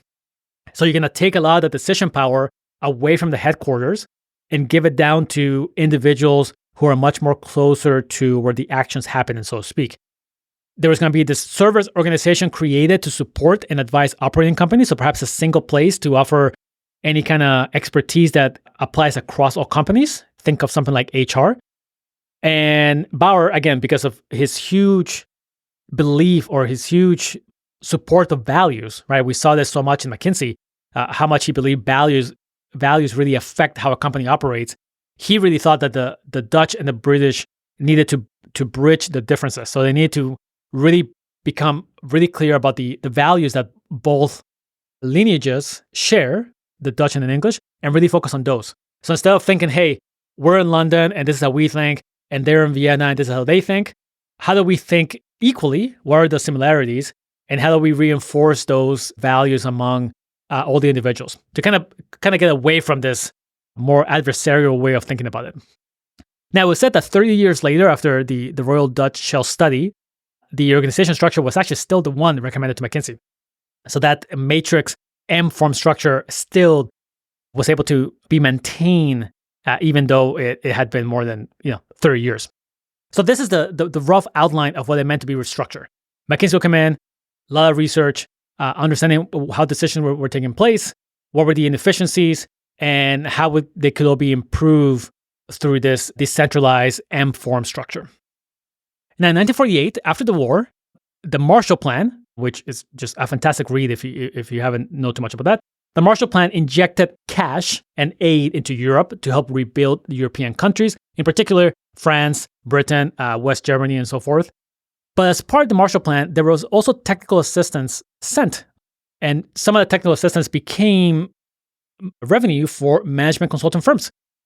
So McKinsey goes to Europe in the 1950s. I believe it opens the first European office in 1958 in London. And European companies are just eager for these ideas, right? We have to remember that the war, of course, absolutely ruined Europe. There were comments from the McKinsey employees who were working in Europe at the time. For example, the ones who were working at the Royal Dutch Shell Study used to say that, they were walking into offices in London and there were still piles of rubble, where the bombs had landed in 1959, right? This is, 15 years later. They had still not been fully cleaned up by this time. Paris still had price controls on bread in 1961. So it was really an environment that was nowhere nearly as sophisticated as what McKinsey was dealing with American companies. Now, McKinsey really drove the M-form structure in Europe. Again, European companies just wanted whatever the latest best practices were. And the M-form structure, the multidivisional structure, became this key idea that led to this incredible growth for McKinsey in Europe. They said that in Britain, McKinsey helped decentralize 22 of the largest 100 companies. And in Germany, McKinsey perhaps did it with dozens of major German firms. Now, the other thing driving European firms for knowledge, right? We go back to our very first section where knowledge is one of the most alluring aspects of management consulting firms, is that American firms were, quote unquote, invading Europe, right? They were opening their own divisions in Europe. And, in 1948, there were 93 subsidiaries of American manufacturing firms in Britain. And by 1971, there were 544. So clearly, American companies were expanding very aggressively into Europe as the European market sort of rebounded. And for the European companies themselves, they wanted a way to fight back. So they could see that American companies were being decentralized left and right. So why don't we do that too? So we're able to compete. In the 60s in Europe, really McKinsey and Company enjoyed perhaps the highest level of corporate accolades you came. It became a verb. Just like today, you might say, I'm going to Google something or I'm going to Uber it, to talk about taxis. McKinsey became a way to talk about how organizations are restructured. And here's the actual definition that you would find in dictionaries at the time. McKinsey, to shake up, reorganize, declare redundant, abolish committee rule, mainly applied to large industrial companies, but also to any organization with management problems. See the British Broadcasting Corporation, BBC, the General Post Office, and Sussex University. So McKinsey became a verb. It was so well known and prevalent about the work that we're doing. Now, of course, European companies and government and individuals were not completely happy, right, that this American consulting firm was reorganizing state institutions. It would eventually do the British Rail. It would do the BBC. And in 1968, it would do the Bank of England. There's actually a joke at the time that the British government did not have access to some information that the Bank of England had, and yet McKinsey likely had access to it. So nonetheless, so McKinsey is taking on and growing quite quickly in Europe, and that multidivisional structure is a huge hit for many of the European firms. Now, some of the journalists, of course, did not take kindly to McKinsey. There was the London correspondent of Science magazine who commented, quote, and there is McKinsey projecting an image we suggest that if God decides to redo creation, he will call him McKinsey. So, that elite culture that was fostered by Bower, of course, led to elements of arrogance. And perhaps in Europe in particular, where not only there was that same elite arrogance, but perhaps a hesitation about the influence of American companies and the American government in general. Now, pound for pound, it really seems like the best market in the world for high-level consultant at the time, especially perhaps from the late 1960s, 70s and onward, is Germany. McKinsey and Boston Consulting Group today have 7 offices there. And like other European countries, the M form was virtually unheard of in Germany in 1950. 20 years later, about 50 of the largest 100 companies there had installed it, many with McKinsey's help, perhaps more than any other European country. Now, there has been different arguments for why the German companies have been so open to firms like McKinsey. One is that perhaps the German executives actually like theory in contrast to their American counterparts. It seems like in Europe and in Germany in particular, it is much more common to encounter someone in senior management who possesses a doctorate of some kind, or perhaps they use a title more often. Perhaps the Germans were more inclined towards precision and deep analysis. But there are other factors, right? Even though Germany virtually invented the modern research university in the 19th century and had quite a distinguished history and technology or science, it really had no business schools or systematic education management until very recently, definitely well after the strategy consultants arrived there. It really meant that for many of the management consulting firms, they were able to attract some of the brightest young minds and bring forth education, knowledge that simply just did not exist at all in the country. But we also have to look at the historical factors. The backbone of the country's economy and its largest employer is the so-called Mittelstand companies. Apologies for the mispronunciation on that. These are medium-sized companies, typically with annual revenues in the tens of millions of dollars, perhaps hundreds of millions, but not billions. They are often family-owned, and they are built around the manufacturing of a single type of highly engineered product for sale at home and abroad. The other factor that, of course, cannot be discounted is that after the war, the Allies, they worked quite hard to break up the German conglomerates. And even giant companies like Siemens, they really lacked so-called bench strength in disciplines such as finance and marketing, where McKinsey and other firms like Boston Consulting Group could really supply in abundance. Now, for German companies, they really used them all. There was a German executive who really summed it up quite nicely, where he said, if I use all of them, I'll get the best from all, and I won't have missed anything. So consulting firms like McKinsey are growing like crazy in Europe and really elsewhere. Let me give you some numbers here, just so you get a sense. Here's just some highlights. From a revenue perspective, this are all in the numbers of the era. In 1940, McKinsey had $284,000 in revenue. In 1942, it was $420,000. 1950, it was about $2 million.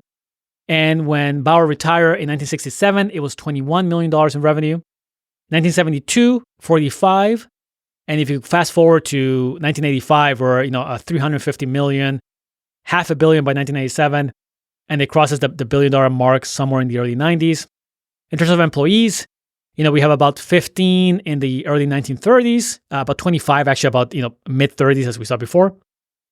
68 in 1946, 84 in 1950. And remember, these are the consultant numbers, not so much the entire staff. 1951 is 88, and when Bower retires in 1967, it's 358 consultants. Offices, we start with 2 in Chicago and New York. In 1951, we have 5 offices. And by the early 90s, there's about 58 offices. In 1962, the Wall Street Journal estimated that there were around 2,500 separate firms, management consultant firms, and approximately 300,000 active consultants in the US alone. And if you take just a random period here between 1959 and 1961, the clients for McKinsey span 20 industries, with only one industry, petroleum, comprising more than 1/10 of the firm's average billings. McKinsey's range of topics was really equally diverse. They had strategic planning, computer systems, marketing, organizational studies, and so forth. And it said that in 1962 alone, McKinsey worked for about 300 separate clients. Now, during this era, McKinsey also flirted, might be the best way to describe it, with government work. It really never accounted for more than 5% of the firm's total billings. And as the government work became more competitive, prices went down, as you can imagine. And then McKinsey kind of stepped out from that firm altogether. There were a couple of interesting notes to talk about during the government work. There was a commission started by Truman called the Hoover Commission, and it was meant to study many different parts of the government, including the White House. The commission recommendations included a unified Department of Defense and the creation of a job at the White House called the Chief of Staff, which actually still exists today. And the Chief of Staff tends to be a pretty prominent role for any White House administration. Now, through the Hoover Commission, McKinsey would then go on to do other work. Most famously, they would do a lot of work for NASA and helping NASA restructure itself into this high expertise, high outsourcing kind of model. But as I mentioned, eventually the wide level competition would drive profit margins in the industry too low for McKinsey. And for a company like McKinsey that likes to work on value-based billings, very simple arrangements, perhaps minimal contracts, government work became not ideal, right? Government work was trying to find the lowest cost possible, RFPs, high level of contracts and legalese.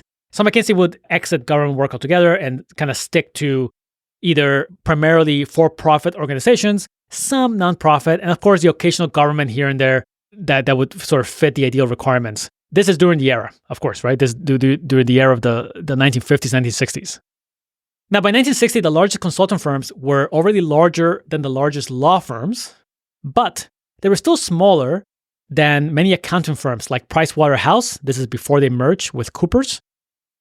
Pricewaterhouse at the time had 100 partners and 500 staff accountants in 1960. And we can see that the Bower's really focus on or emphasis on professional governance, dispersing the ownership among the partners, dispersing the power among the offices, really favored this long-run dominance of McKinsey, especially when its commercial rivals would either perhaps succumb to money, as we saw with Booz Allen Hamilton, or even just the reputation itself would decrease.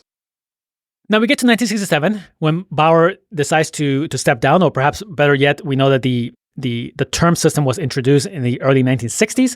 So Bower's terms came up, and as someone who believes strongly in specific values, he's not going to overrule his own establishment of terms. So Bower, of course, had thought about retirement quite often, and he actually believed that if a man has imagination, initiative, and the will to be a good chief executive, he will usually plan for his own retirement. Now, he won't necessarily stop working.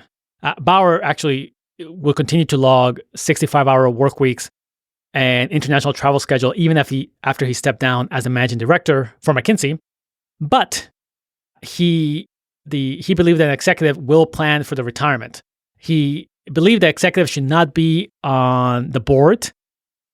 And Bower himself actually dropped off the McKinsey Management Committee, which was the equivalent of a board of directors. He used to say that many executives will come to him and say, once they retired, they will come to Bower and say, what do I do now? These executives have been working for 70, 80 hours a week for many years. They no longer have a job, and now they have all this time on their hand. Bower's answer was, hey, you should have thought about that years ago. This is why he believed that having a precise retirement date was so important, like Bower did. He knew his own retirement date years in advance, so he could start to relinquish either power or training or anything else to the people who will eventually replace him. Now, he was stepped down in 1967, and between 1967 and 1972, McKinsey enjoyed this sort of final burst of growth. They opened 6 new offices in Toronto, Milan, Mexico City, Sydney, Tokyo, and Copenhagen, and increased its professional headcount to more than 650 employees, and revenues double again to 45 million. Remember, there were about 21 million when Bower retired in 67. It's intriguing that when McKinsey opens new offices, they don't really have targets for those offices. They let each office kind of figure out its own way. When McKinsey opened an office in China or Russia or St. Petersburg, it kind of had to figure out its own approach to how to deal with the local customs. How do you build a clientele? How do you build a book of potential engagements? So there's all this flexibility, again, just to give back an office support, but to not tie them down. So we are now at the late 1960s. McKinsey is about to face a very strong era, a very difficult era in the 1970s and 1980s, as the strategy arises, but not within McKinsey. It arises in somewhere else.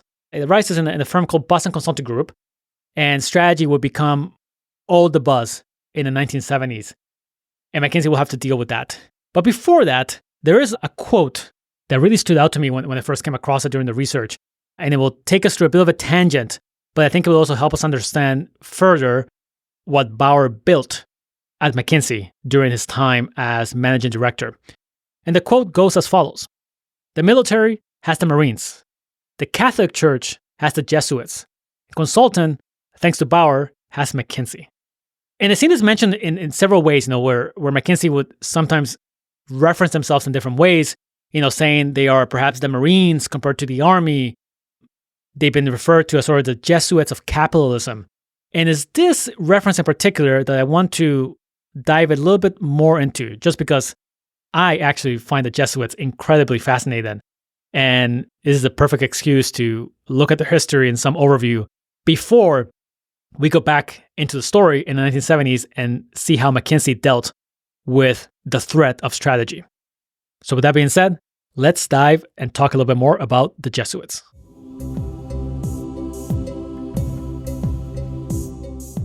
The Jesuits. So how did McKinsey get compared to the Jesuits in many different forms? To begin, let's give some context. Now, whether you're a Christian or not, you're likely aware of the general history of Christianity. Jesus dies. There's estimated maybe around 100 people who are following Jesus. And then over the next 2,000 years, this becomes a couple billion people.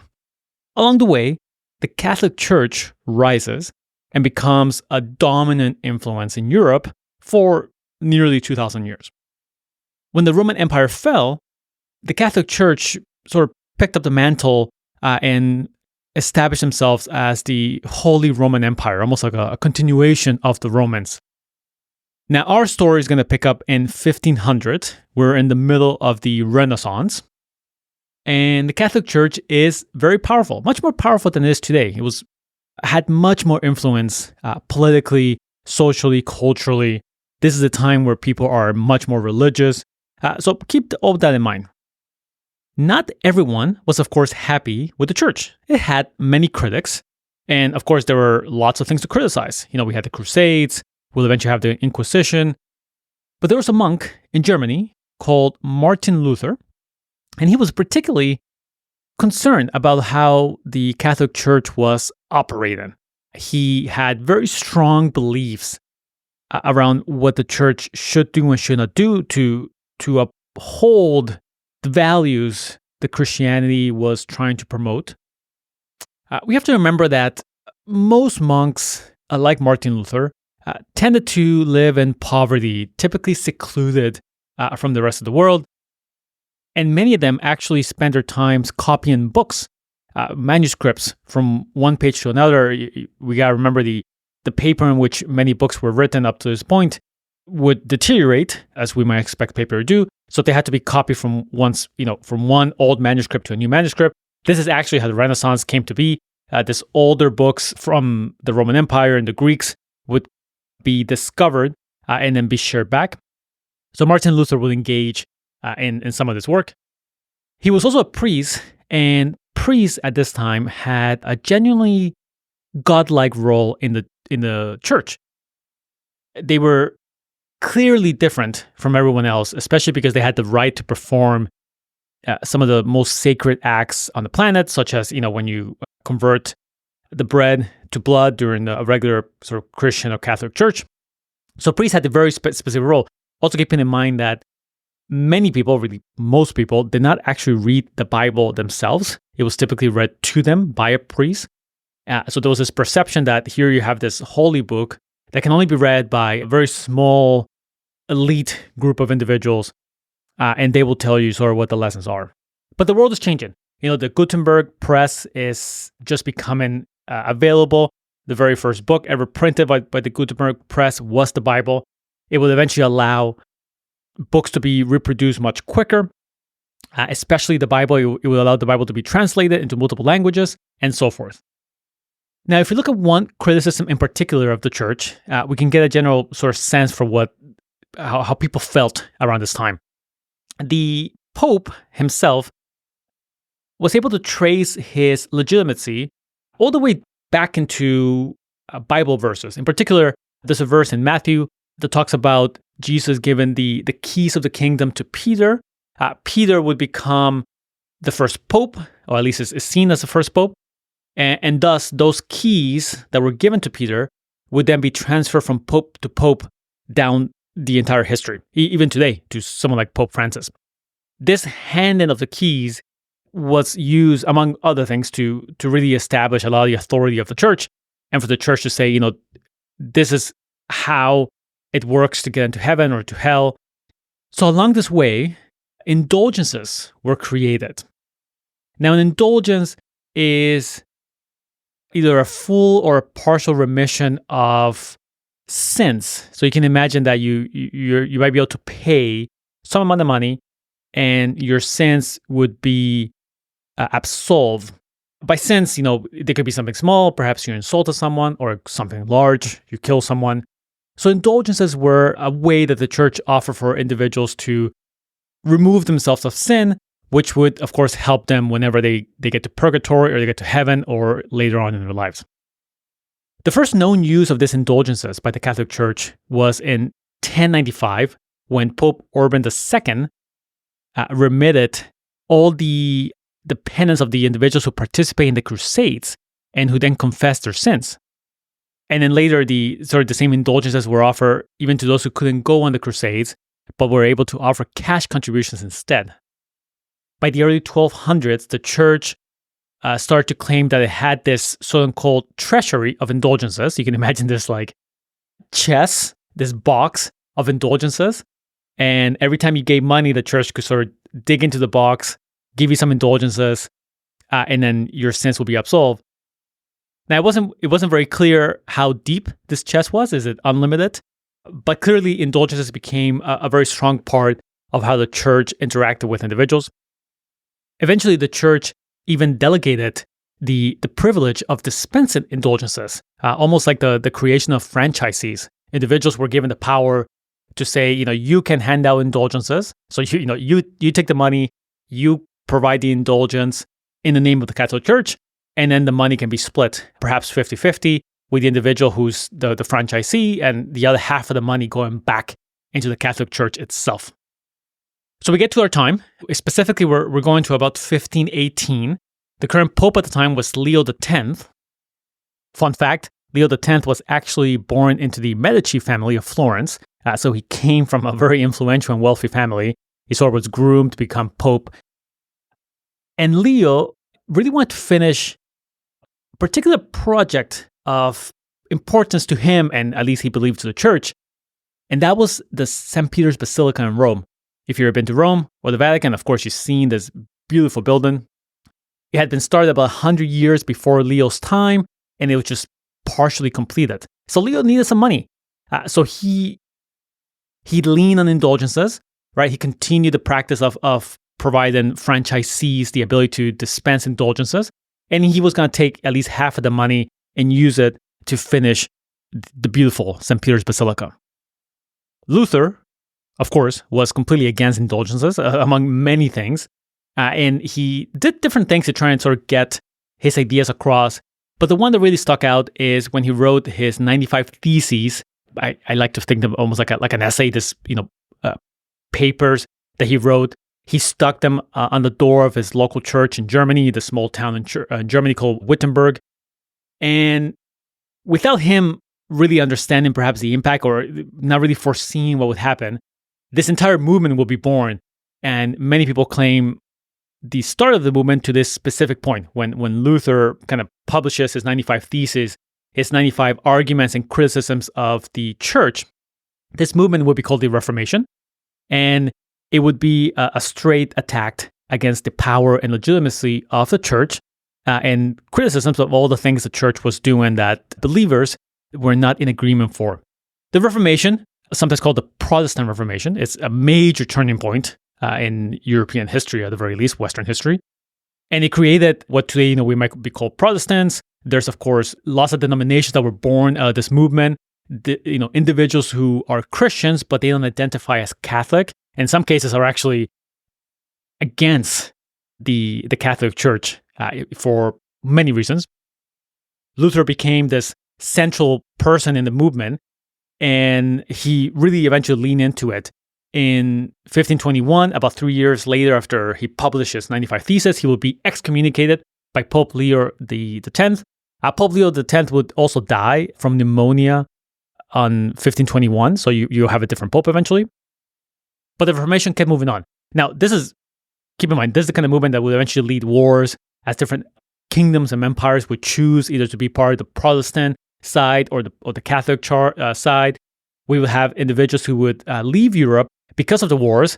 Some of them actually would come to America. The Puritans, for example, the Quakers, they wanted to get away from all the religious wars. So this became a major religious movement and political movement between the Catholic Church and all the other denominations and empires that then would arise to choose sides in this theological battle. Okay, that's the quick context to the time. Now let's get to the actual Jesuits. In 1540, now this is about 20 years later after Martin Luther's 95 Theses, the Reformation, of course, is still going. It's going to go on for the next few hundred years. The Pope at the time, Pope Paul III, was presented with this order, this individuals, I think there were about 7 initially, who wanted to help promote the papal teachings, the ideas of the Catholic Church, and be able to promote them all over the world. It was almost seen as almost like a special fighting unit of the Catholic Church. So Pope Paul III was on board. In 1540, he established them. The Jesuits initially limits them to only 60 members. They are priests, they are monks. Eventually, that 60 person limit will be removed, and of course, the Jesuits will grow. But they were conceived from the initial point almost like this military unit, almost military mode, the soldiers of Christ, and they were given really only 2 purposes: to propagate the religious doctrine and the moral law of the Catholic Church, as proposed and taught by the Roman Pope, number 1, and 2, to defend the rights and prerogatives of the same Roman Pope. So now we have this fighting unit of sorts that has only 2 objectives, and they all relate to the Catholic Church itself. Now, the founder of the Jesuits is seen as Ignatius Loyola, and he would go on to create this incredible organization. Some might argue that there's really no organization that sort of rivals the Jesuits in the level of services they render to humanity, that level of impact they have. But let's see a little bit more how we can kind of make that conclusion. Now, their original name was really seen as the Society of Jesus, and they would not wear any sort of distinctive religious habit.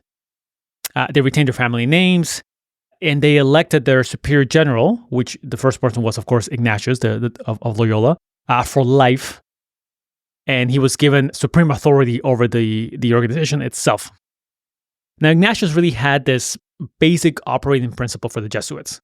In Latin, the phrase is quo universalis eo divinus, which means the more universal your operation is, the more divine it is. Ignatius would lead the creation of what would become the constitutions of the Jesuit order, the laws, the formula of the institutes, or the structure in which the Jesuits operated. And when this document was approved, what was called the Formula of the Institute, Ignatius and really Pope Paul III as well were effectively launching the sort of perhaps the most efficient and most loyal organization the Roman Catholic Church had ever spawned up to this point, and most likely in its ever 2,000-year history. Now, each person who joined the Jesuits, who would become a priest or a monk, they were doing it under the conviction that they had been personally called by Jesus to become one of Jesus' associates, literally to be one of the companions of Jesus. Hence, the sort of the name, the company of Jesus. And the Jesuits, they really took their mission to heart. Those 2 objectives, they really took them and did their utmost best to uphold them. And from the Jesuits' perspective, unlike other monks, they were not going to live in some secluded place in the mountains copying books. They were going to go directly into the world, wherever it led them, and be able to promote the teachings of the Catholic Church, and of course defend those teachings as well. Which meant that really their specialty would be to tackle any job needed right away, as long as it involved the vital interests of the Church. So its members would be religiously trained, of course, as monks and priests, and they would be religiously devoted men, but to take on any job, to go to any part of the world to promote the teachings of the Church, they would need to be trained in a whole gamut of other things, completely new branches of knowledge sectors of activity, and they would need to be able to provide any kind of talent that would be needed to accomplish a specific mission. So the Jesuits will be religious priests, but they will also be anything and everything else required by papal needs: chemists, biologists, zoologists, linguists, explorers, high school teachers, university professors, geographers, astronomers, mathematicians, preachers, diplomats, confessors, intelligence agents, couriers, philosophers, theologians, public relations experts, writers, communication specialists, artists, Indian swamis, Chinese mandarins, farmers, architects, and even army commanders. Now, the Jesuits will also be seen as individuals who had this very regular sort of self-analysis, almost like a very cool, rational detachment. You can imagine almost like soldiers going about a mission. In this case, of course, this sort of holy religious mission. And it was a trait that everyone knows about the Jesuits wherever they went. Now, the organization of the Jesuits started with perhaps around 7-10 members, when they were first granted the official order by Pope Paul III in 1540. By 1581, there would be just over 5,000 members, about 13,000 in 1615. And the organization would peak about 36,000 over the next 100 years or so. Now, let me read you this direct quote from this book by Malachi Martin called The Jesuits. I think it just does a great summary of the impact the Jesuits will go on to have. Quote starts, "Within 30 years of his founding the order," this is Ignacio de Loyola, "his Jesuits were working in every continent and in practically every form of apostolate and educational field. Within 100 years, the Jesuits were forced to be reckoned with in practically any walk of life, along with which men seek and sometimes secure power and glory. There was no continent Jesuits did not reach, no known language they did not speak and study, or in scores of cases develop, no culture they did not penetrate, no branch of learning and science they did not explore, no work in humanism, in the arts and popular education they did not undertake and do better than anyone else, no form of death by violence they did not undergo. Jesuits were hanged, drawn, and quartered in London, disemboweled in Ethiopia, eaten alive by Iroquois Indians in Canada, poisoned in Germany, flayed to death in the Middle East, crucified in Thailand, starved to death in South America, beheaded in Japan, drowned in Madagascar, bestialized in the Soviet Union. In the first 400 years, they gave the church 38 canonized saints, 134 holy men already declared blessed by the Roman Church, 36 already declared venerable, and 115 considered to have been servants of God. Of these, 243 were martyrs, that is, they were put to death for their beliefs. So the Jesuits, in their goal, or two goals, they went everywhere.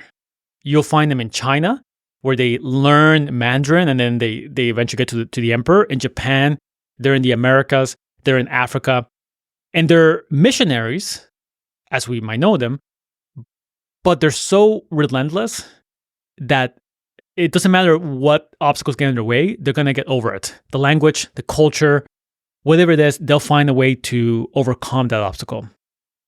They also opened schools, and they had a monopoly in the education of Europe for about 200 years. And they had many famous alumni that went through the Jesuit schools: Voltaire, Luis Buñuel, Fidel Castro, René Descartes, Alfred Hitchcock. The Jesuits themselves really remolded the teaching of the Roman Catholic theology and philosophy and made it a little bit more clear and accessible once again, even in the sort of this turbulent age of the post-Reformation. And they were the first body of Catholic scholars who became preeminent in the secular science: mathematics, physics, astronomy, archaeology, linguistics, biology, chemistry, zoology, paleography, ethnography, and genetics. Even the Protestants themselves, remember, right? They don't like the church, which might be an understatement. They would send their sons to Jesuit colleges because if you had money or if you had access to wealth and you wanted the best education, especially in the classics, but also the sort of superior discipline of morals, manners, and character, the best option available was some kind of Jesuit school. whether in France or somewhere else. Francis Bacon was once asked about schools, and he replied, as for the pedagogical part, the shortest rule would be consult the schools of the Jesuits, for nothing better has been put in place. In 1615, the Jesuits had 372 colleges. In 1700, they had 769 colleges and 24 universities scattered throughout the world. And in Catholic countries, at least not the ones that became Protestant, secondary education fell almost entirely into the hands of the Jesuits, giving them this immense influence in shaping the national mind. Let me read you some of the discoveries that have been attributed to Jesuits in some shape or form. First, we have the calendar. There was a Jesuit called Christopher Clavius, who was a renowned German mathematician and astronomer. Again, right? Remember, the Jesuits are not just priests. They are whatever they need to be for the Catholic Church. He would modify the initial proposal for the Gregorian calendar, which the calendar we still use today. This modification that Christopher proposed would eventually be accepted by Pope Gregory VIII in 1582, and this will become our calendar of today.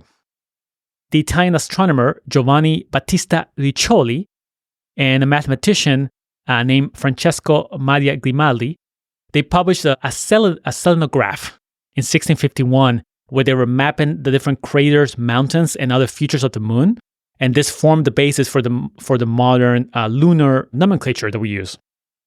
We have André Taquet, a Flemish mathematician whose work laid the groundwork for the eventual discovery of calculus.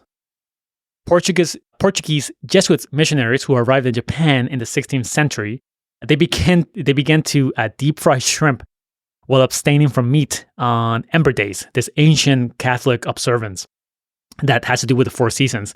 So tempura and ember both come from the Latin term quatur tempora, the four seasons. This, of course, is the Japanese dish that we still eat today.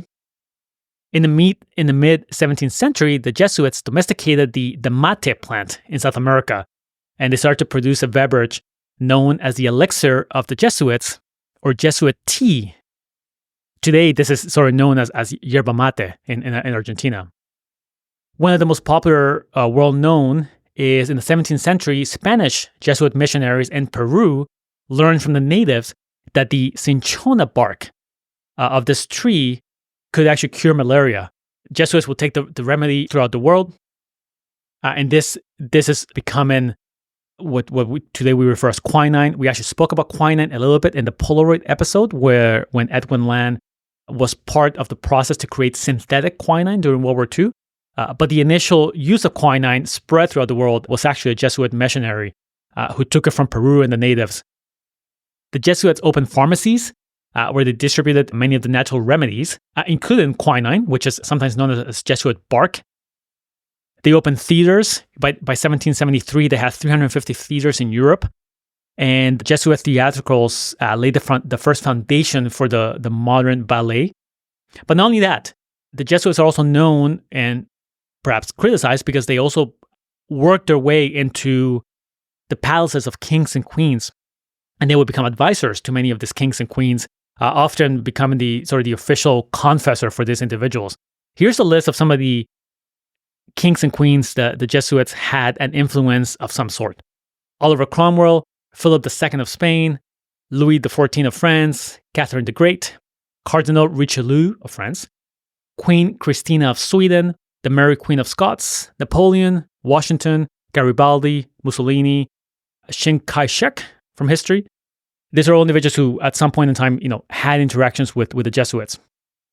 And for about 200 years, the kings of Europe, starting in France in particular, would choose the Jesuits as their confessors, giving them, again, this sort of unprecedented power and ability to influence minds. So not only they're influencing at the top level, at the kings and queens, they're influencing at the lower level, with educational level, with secondary school and colleges and so on.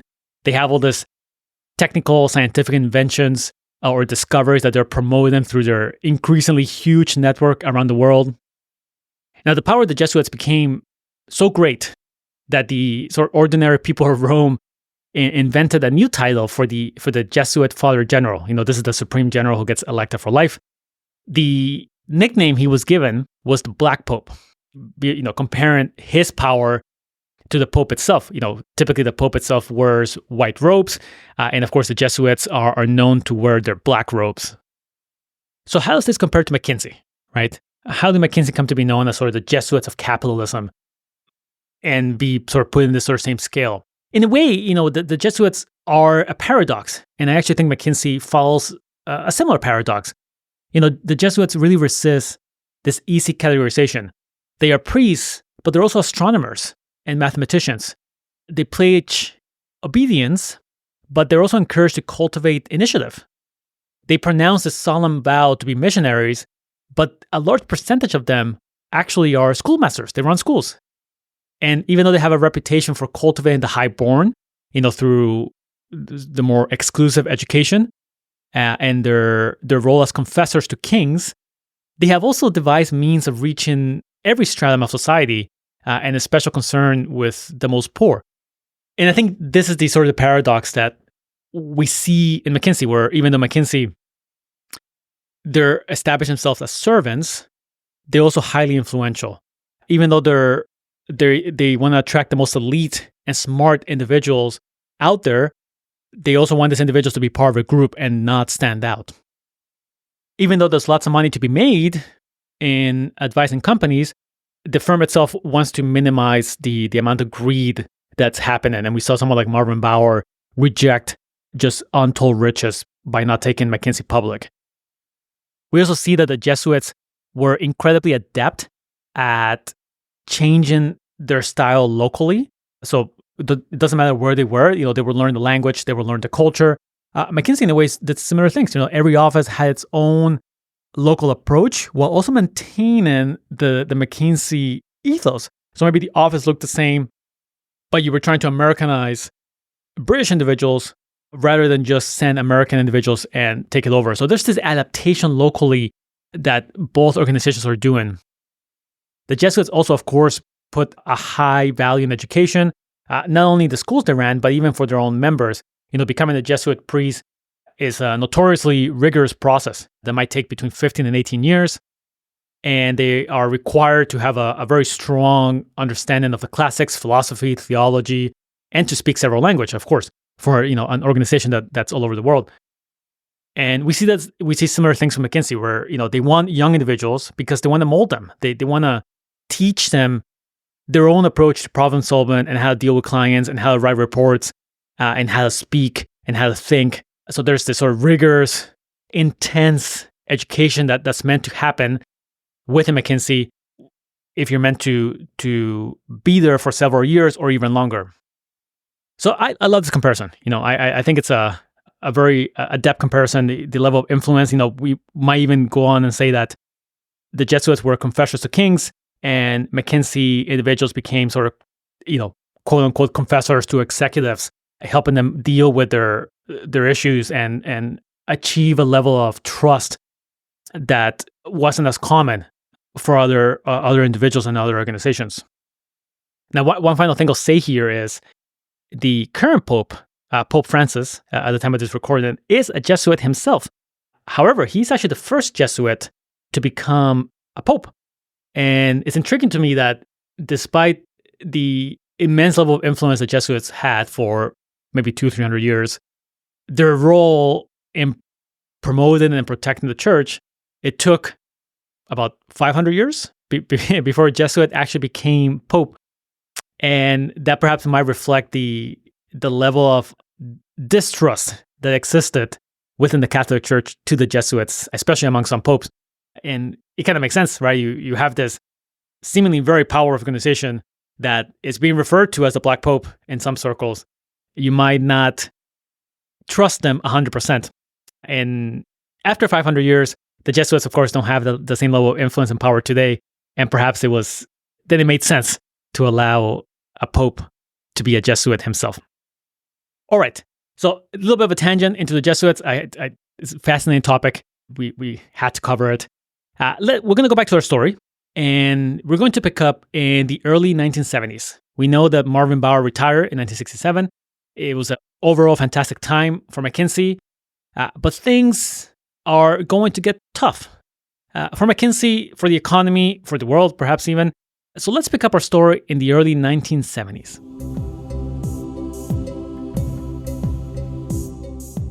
The 1970s, not really the best time, especially for America. America's belief was badly shaken in the early 1970s. You have the Vietnam War, you have oil embargoes, runaway inflation, a brutal recession that takes place towards the mid-70s. The gold standard is abandoned, and there's a subsequent devaluation of the dollar. And European and Asian industry gets a revival. It's intriguing. We saw McKinsey earlier helping many European companies adopt the M form.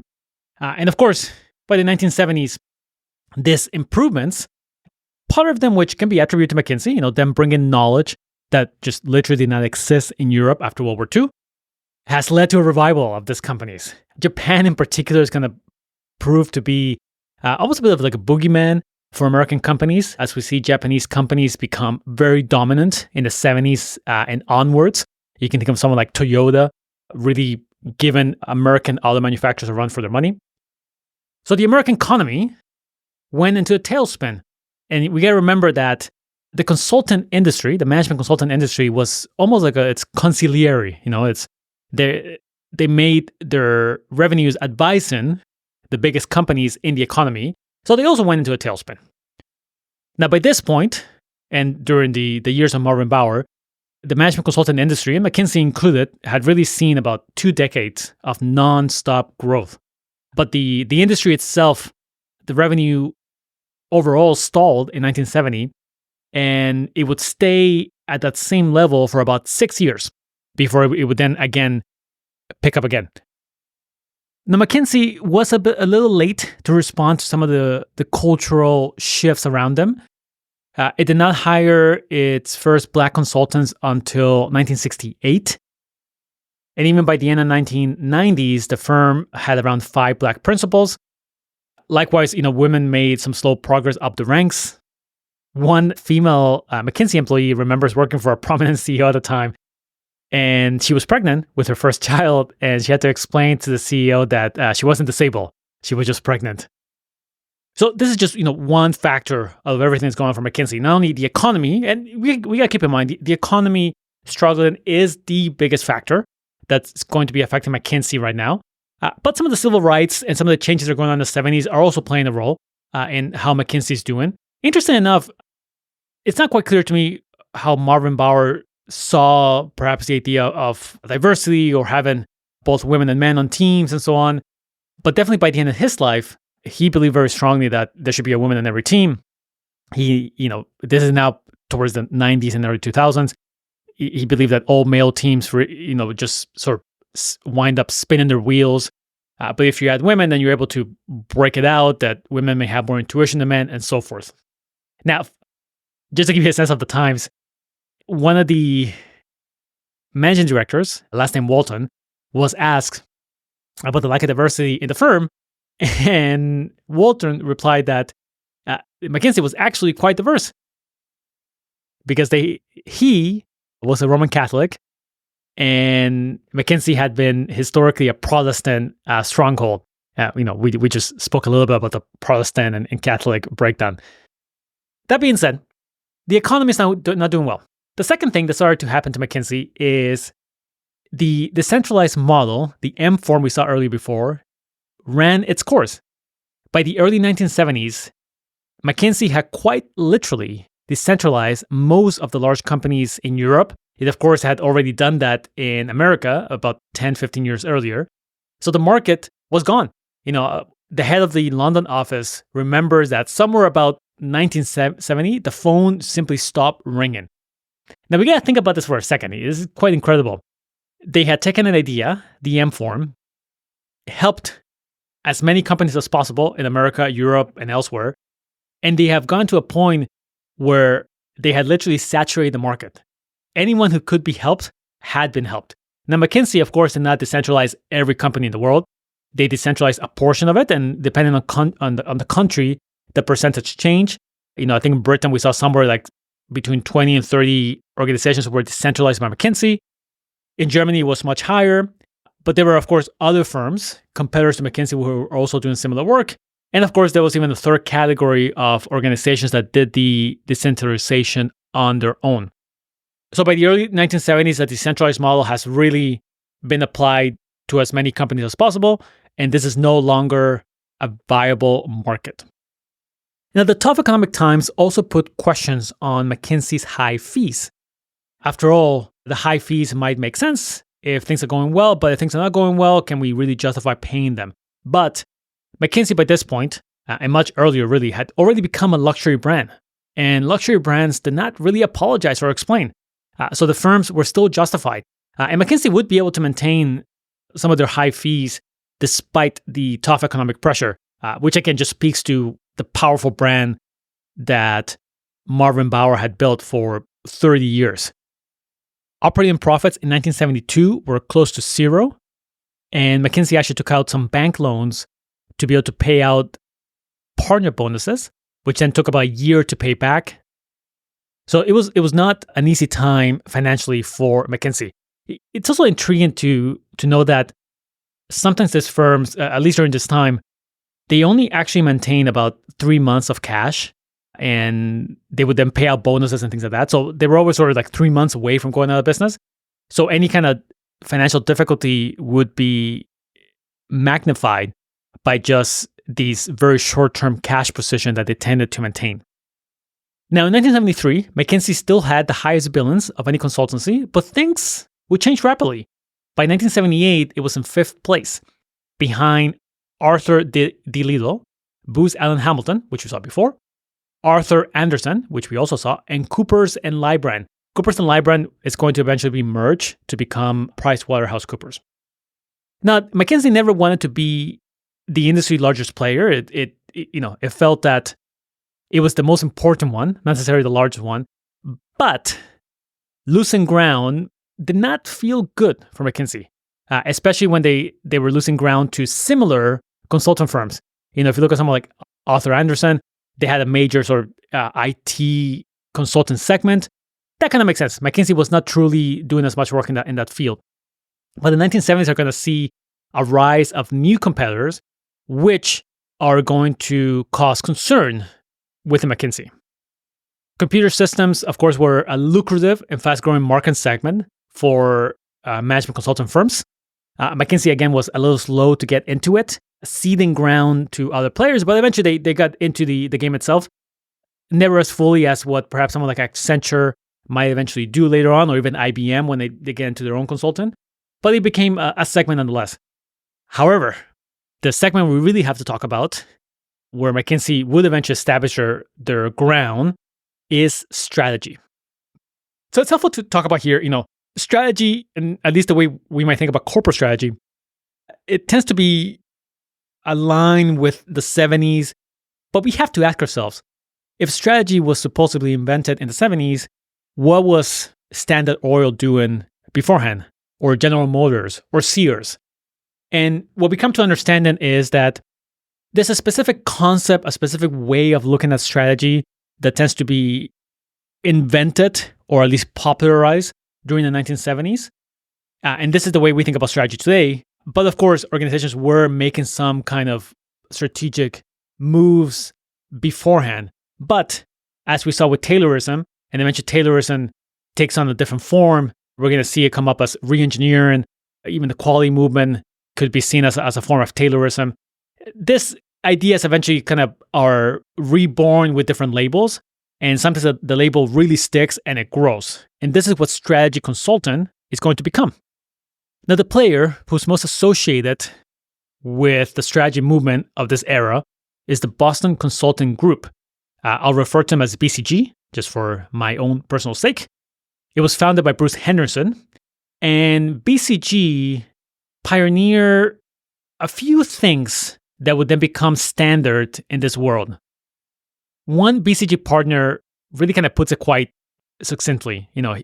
We invented the retail marketing of business ideas. So BCG had something really specific to say to people, rather than just having the client bet on its competency. It's a good distinction to make here. McKinsey, we saw spend so much time under Marvin Bower trying to professionalize the firm so its individuals will always come across as competent and actually be competent. So there was a perception of the competency, but there was also an actual sort of substance to the competency. These individuals will know how to problem solve, how to write a report, how to think, how to speak, how to write. BCG started to introduce the idea that perhaps it wasn't so much about competency. What is your experience? How much time have you spent trying to professionalize your firm? But it was just about ideas. And if you have a really great idea, that is enough to get you forward, to get you in the door. Now, the first tool that BCG used to put forth ideas was known as perspectives. These were short, punchy essays, maybe 800 words, on a new or nagging business question, published in a brochure format that was just the right size for tucking into a coat pocket.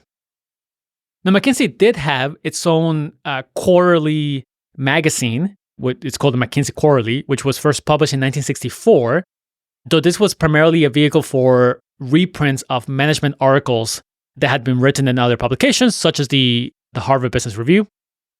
And McKinsey would send a bundle of these articles to clients. So the BCG Perspectives is somewhat similar to the Quarterly, but it was much more short and much more punchy.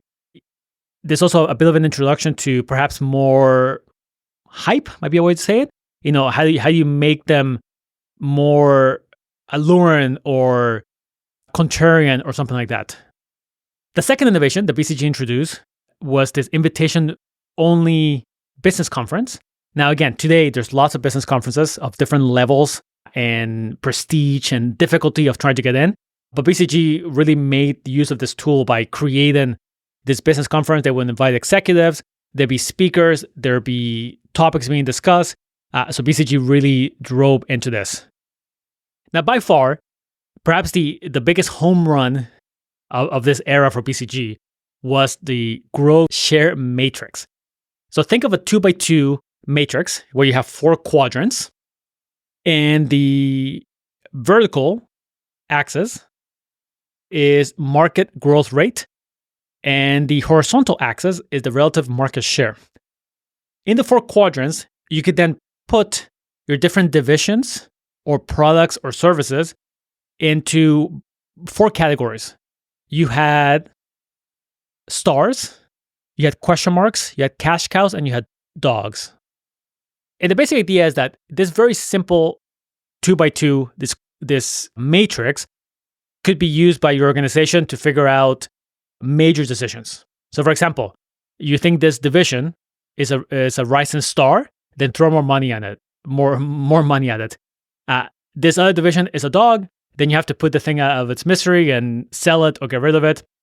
If it's a question mark, then you have to figure out it's going to more money, or how do you make it more clear? And if it's a cash cow, then you should really just crank up the prices and milk the thing for all it's worth before the time has passed. What made the growth share matrix alluring was the simplicity. All of a sudden, an executive or management team perhaps didn't have to go through a multi-month study where McKinsey is going to talk to hundreds of people and do surveys and research. Maybe they just need to grab this growth share matrix with the 4 quadrants, go through all their divisions, and put them into each quadrant, and now you know what to do. Now you know that this division should be sold, this one should need more money, this one just needs to be milked for whatever it's worth, and so forth. The simplicity of it was attractive to many executives. And it really took off. It was actually estimated that within a few years of this idea being introduced by BCG, about 45% of the Fortune 500 were using some form of the matrix, and 36% of the Fortune 1000. For BCG themselves, as a consultant firm, there was lots of money to be made here. First, they could go into a company and help them run through the entire corporate portfolio, that is all their divisions, and rank them into each of the quadrants. And then they could then actually go into each division itself and run the same exercise again within the division itself. And by the time, if you imagine someone like General Electric, right, which at its peak had perhaps around 190 divisions. It takes a certain amount of time to run through all those 190. Then you go into each division and run it again. By the time you're done, you can then go back and rerun it again for the entire organization, and then so forth. So you create this repeat business that comes out of the framework of the process itself. We got to remember that this was one of the weaknesses that McKinsey had at the time, that they were doing all this in-depth studies to help organizations decentralize into the M-form structure. But once that was over, like as we saw before in the Royal Dutch Shell study, the business was over. There was no ongoing work beyond the reorganization. So strategy consultant, with the start of the growth share matrix, started to provide the ability for ongoing work. Not only is there work in trying to figure out what to do, whether you're trying to place your divisions into this growth share matrix, but then there's work in trying to help you implement that. So if you identify 10 divisions to be sold, then there's work to be done there. How do you sell them? What's the right price? Who are the right buyers? So there's all this sort of ongoing work that comes from just this very simple 2x2 idea. Now, there are plenty of examples of companies really embracing this idea. I think perhaps one of the most well-known is General Electric. When Jack Welch took over, he told his company in about 1981 that his company would famously only focus on growth markets. If you go back to the 2x2, these are effectively stars, right? And General Electric would then focus on those stars and would aim to become the number one or number two in their respective markets. Or they would leave those battlegrounds altogether, which meant then those battlegrounds perhaps could be dogs. So this very simple strategy that's boiled down to a few sentences sort of comes out of this simple 2x2 matrix that BCG started to put forth. Now, BCG did miss some things. Some partners would look back in hindsight and say that one of the mistakes they made is they completely underestimated that the divisions who were perhaps being labeled as dogs would not appreciate being labeled as dogs. And those managers would not actually quite enjoy the being labeled that they should be put out to pasture or something like that. Nonetheless, the growth share matrix takes off. BCG also introduced a second idea which also took off. This one is called the experience curve. For this, just imagine a line chart. You have a curve, and the curve is getting smaller as you go towards the right. So you have a downward line towards the right. Now, the experience curve was meant to help clients understand that their costs would go down systematically along with experience and market share. And it seemed that perhaps for every time they double experience, the total cost might decline by 20 to 30% due to economies of scale and innovation. Again, this is an idea that we will hear about today. It would not be groundbreaking. But at the time, it was meant to help explain why Henry Ford had been able to make volume work. So the more cars Ford produced, the more Model Ts, the less it cost them to produce each car, and his margin increased. So again, many companies really took on the experience curve and say, okay, if the costs are going to go down with more experience and more market share, then perhaps we should underprice our product initially, because eventually the cost will go down enough that even our underpriced price would become profitable. Like we're just simply going to make it up in volume. So the experience curve works in some cases, but other companies quickly realized that it wasn't always true. They couldn't just simply produce more volume and reduce their costs and become profitable, or they couldn't just simply get more market share and win. But at the time, through these two ideas, BCG is able to really establish themselves as this firm that has something to say, right? Something specific, a very alluring idea, and they're being invited into boardrooms to help them work through these ideas and help them implement, whether it's the experience curve or the growth share matrix. Now, Bruce Henderson had some intriguing approaches to how he ran his firm. It seemed like he was very smart, but not perhaps as willing to debate other individuals. He also decided, based on what seems to be some kind of Darwinian anthropology, that he should divide the Boston Consulting Group into 3 mini firms, which he gave them colors: the red, the blue, and the green. So he created these 3 teams and then set them to compete against each other. it kind of reminds me to Steve Jobs when I think he had different divisions of the Mac and the Lisa, some of like two different products, and he set them to compete against each other. So Bruce Henderson does the same thing for Boston Consulting Group, creates his three teams. Turns out the blue team wins. They do much better than the red and the green. But then the blue team sort of realized that perhaps if they were doing so well, maybe they should be on their own. And this is when Bill Bain, who was working at BCG, he leaves BCG and then he founds the Bain Consulting Group, which is already the second competitor we need to look at.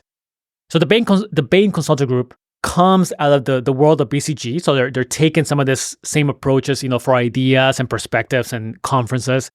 But then they made a couple decisions that distinguish them from McKinsey and, of course, BCG. First, Bain and Company would only work for one company in an industry. If you remember right, McKinsey would work with lots of companies in any given industry, and this became value in itself. All of a sudden, the competitors could find out about other competitors just by working with McKinsey. So Bain and Company is now telling clients, you know what? We're only going to work with one of you in the industry, one company in the manufacturing industry, one in the oil industry, and so forth. So there's no need for you to worry about sharing secrets and things like that. Now, they will only do this one company per industry if the company agreed to a long-term relationship. One issue that BCG had is that they were being brought in for all these ideas, like the growth share matrix, but there was no real work on the implementation.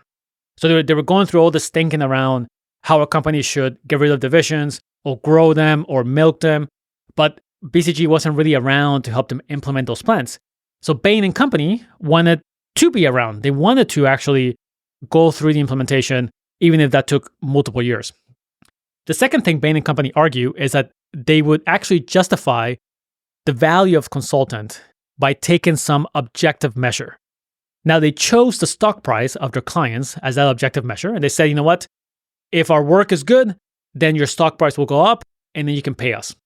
We saw before, of course, McKinsey worked more on value-based fees, and they were not in the business to justify their fees. Their fees were what they were, and either you pay them or you didn't pay them.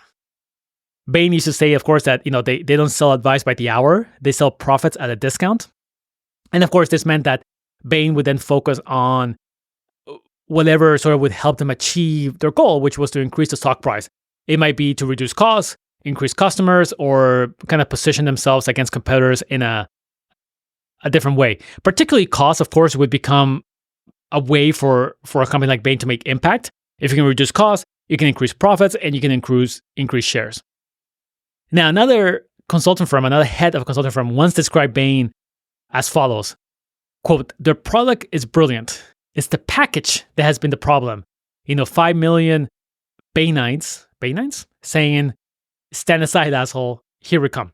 So Bain & Company developed this reputation of, we're super smart, which again, we see this in other consulting firms, not the first, but because their success was tied to stock performance, then whatever got in the way of them doing that was unacceptable. Whether that's an employee, a manager, an executive, for Bain & Company, it's all about let's improve the stock price. And if we have to fire this guy or that guy or this girl, doesn't matter. We'll do it because we have to hit our goal. Now, McKinsey took some time to get into strategy, but eventually it did. Right? We got to remember that the way McKinsey was established, right? Strategy came up, BCG came up, and it was not perhaps what McKinsey would do. We saw before how Bower would talk about that McKinsey has no products to sell. All they have is a relationship and competence. And here's BCG saying, don't worry about competence. Here's a great idea. So McKinsey debated the role of strategy internally over a few years. There were memos being sent back and forth. Eventually, McKinsey gets into it. And in a way, the way strategy was being positioned, especially if we look at the growth share matrix, actually fits quite well with McKinsey's strength. McKinsey had just spent the last 30, 40 years helping organizations reorganize, as we saw in the Royal Dutch Shell study. And the growth share matrix, in a way, could be seen as another form of reorganization. You're now reorganizing your divisions to say, these divisions will have more money, these ones need more resources, This ones have to be sold off, and this ones have to be just simply milked or maintained. So McKinsey did not, of course, adopt the growth share matrix themselves. They actually created their own equivalent, which has 9 levels, sort of 9 quadrants in some way. But McKinsey did eventually embrace strategy and position themselves as a strategy firm, which is, of course, relevant to us since today McKinsey is particularly seen as a strategic firm. So they took this wave, this trend of strategy consultant, and really embraced it. And by the end of 1979, about 50% of the firm's billings came from this fine-grained strategy work, making them a bigger player than BCG or Bain. So once McKinsey got their act together, once they finished their internal debates about how McKinsey should approach strategy, they of course executed, and they would become much bigger than neither BCG or Bain. And McKinsey really made strategy their own. Their approach to strategy involved very heavy financial planning, which again, goes back to James McKinsey as an accountant. There was forecasting and trying to understand how things would change, which again really benefited from McKinsey's heavy data research approach. And there was a third stage of planning, which from McKinsey's perspective really grew out of that very deep research of the environment, of situations, of the products, and so forth. So McKinsey in general took their strengths, sort of packaged them under this new strategy consultant that BCG had pioneered or made famous, and McKinsey would become the dominant player in the space. And of course, once McKinsey embraced strategy and started to promote strategy to its wide range of clients, its huge Rolodex and multiple offices around the world, then strategy sort of became mainstream. If McKinsey was pushing strategy, how could anyone deny its centrality, basically? One McKinsey partner eventually said, their approach to strategy was simply to commoditize what BCG was doing. Now, if we dig down a little bit into the strategy work itself, we still find that costs were still very central to what was going on. For McKinsey and, of course, other strategy consultants, really one of the best pitches to companies still became, do you actually know how much your business does across all your divisions with your company's largest customer? And how profitable is that business? And how much does it cost you to deliver that business? And for many companies at this point, and even today to some extent, are not always able to answer that. They don't fully understand all of the costs. They don't have all of the data or all of the information, especially with very large and complex organizations. So McKinsey's approach to bring in this small army to do this wide range study of what you were doing actually with divisions and customers and profits and products was still highly valuable, right? They were packaging it as strategy, this in vogue term from the 70s, but they were still doing a lot of the same things that McKinsey had been doing for many years that had made them well known in the space. They were transferring knowledge that they were acquiring within the company and sharing it to the executives. Of course, strategy itself would become a strong identity of how an executive sees himself or herself, especially today. Maybe the thing that you might say is the clear distinction between an executive and someone who's not is their ability to do strategy, to think about strategy, and then get the wheels in motion for the execution. So for McKinsey, their executives naturally became the individuals responsible for strategy, and it just simply made sense for McKinsey to be helping those individuals. Interesting enough, business schools themselves, like Harvard, actually initially rejected this concept of strategy. One of the most famous individuals from the academic world is Michael Porter, who would become perhaps the most famous business school professor of all time. And up to the 1970s, the closest course that Harvard Business School had on strategy was this 2-semester offering named Business Policy. And it was supposed to kind of show students how to integrate different disciplines, finance, marketing, accounting, as a general manager of a business. But eventually, as BCG and McKinsey and everyone goes into strategy, and we know that close relationship between McKinsey and Harvard Business School, strategy itself will become a course and a cornerstone of business schools. What's also intriguing about strategy is McKinsey, of course, has done a lot of studies on companies. Their research even today is just top notch. And many of the McKinsey's long-term studies have shown that the golden company that continually performs better than the markets actually has never existed. Eventually, companies run into issues. They may go bankrupt. They may be acquired. So there's no secret principles around how an organization might survive. Even the principles that may be established today may no longer be valid tomorrow or in 2 years or 5 years, 10 years. This is hard to accept. From the 1970s onwards, there will be a big push to try and distill this universal principles. The first book that tried to do this is a book called In the Search of Excellence by Tom Peters, where he tried to outline, I believe, 10 factors that would make a company successful and would almost not quite guarantee, might be a stronger word, but it would give your company the best chance of success. Of course, many of the companies that the Tom Peters researches in the book will eventually falter. And the same format of book would be repeated over and over again throughout time. Perhaps the most well-known in our era is Good to Great by Jim Collins, which sort of did the same thing, this in-depth study of multiple factors to come up with a short list of ideas.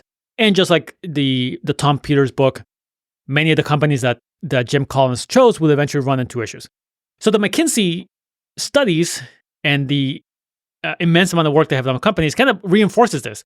There is no clear formula. Now, this is very good for a consultant firm like McKinsey because it means they're always going to be in demand. They might help you with strategy today. They might help you execute a strategy. But in 5 years, you will most likely need them again because there's no guarantees. There's nothing that McKinsey or BCG or Bain can give you that's going to be good enough for forever. It's not even the right word. For even the long term, right? Whatever the organization does today may be fine for a few years, 5 years, maybe 10 years.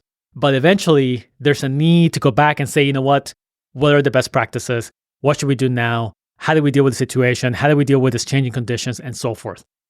So the strategy work created the ability for someone like McKinsey to have repeat work over and over again because the work was always going to be needed. Organizations were always going to need external advisors to help them sort through issues of some way.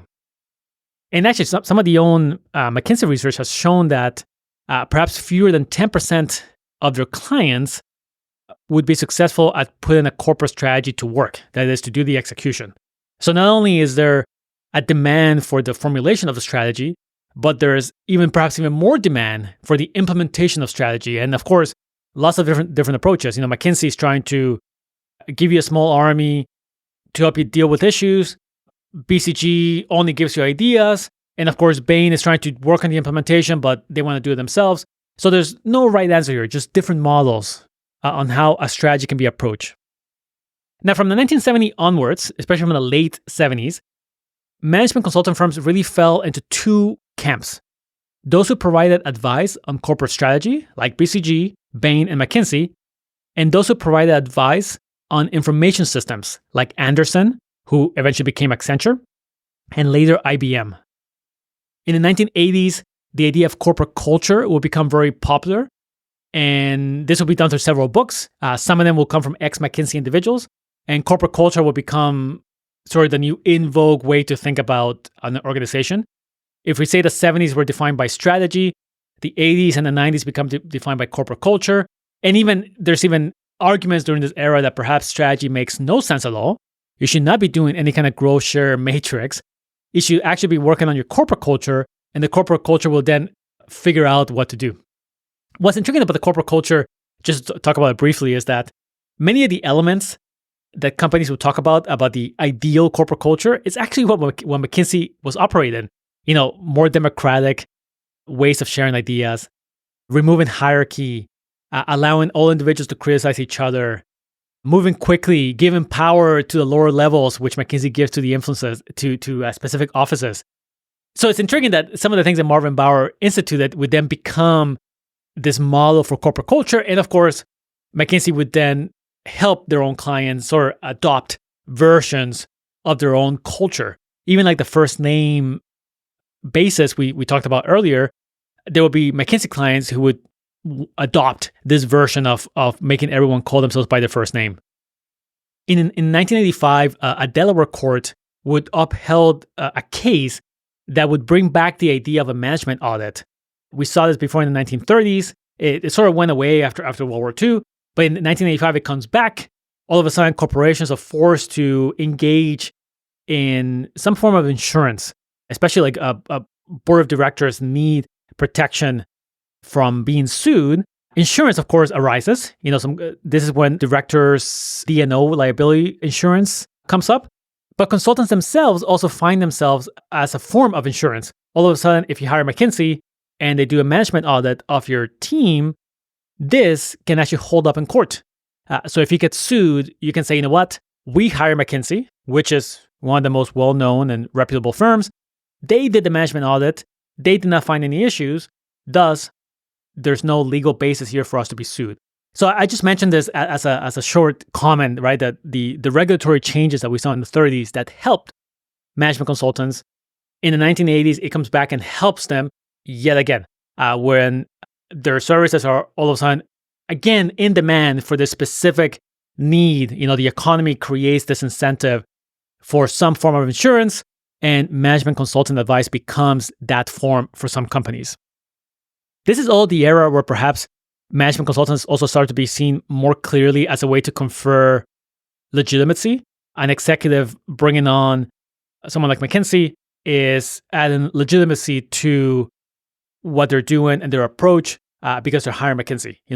By hiring McKinsey, they're showing that they're serious and their plan is something the company will execute. Now, McKinsey goes on. It, of course, still exists today. It's still highly dominant, highly influential today. But this is where the story ends for us. We're going to end somewhere in the 1980s, 1990s. We saw this crisis in the 70s. McKinsey responds to this crisis. I think it's just something we have seen over and over again. McKinsey will go on to have other crises, especially around the tech boom in the early 2000s. But they will always respond. They adapt.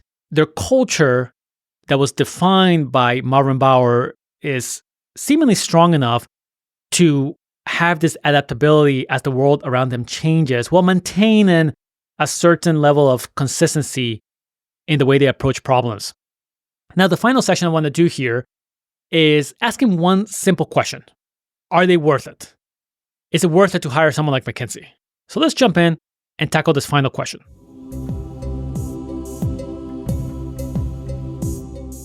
Now, by this point in the episode, you may have made your own conclusions as to whether McKinsey is worth it. And, of course, McKinsey and the overall industry. But let's look at a few examples. If you were to ask me, is McKinsey worth it? My answer would be yes. There's enough evidence to say that the value they offer, whether it's knowledge, legitimacy, being able to help execute, it's worth it.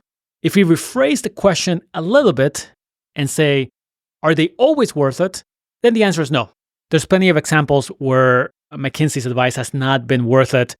There's actually an entire book called When McKinsey Comes to Town, which seems to focus primarily on the negative stories behind McKinsey. But let's look at a few examples, the good and the bad, and try to understand how we can sort of maybe wrap our heads around this paradox.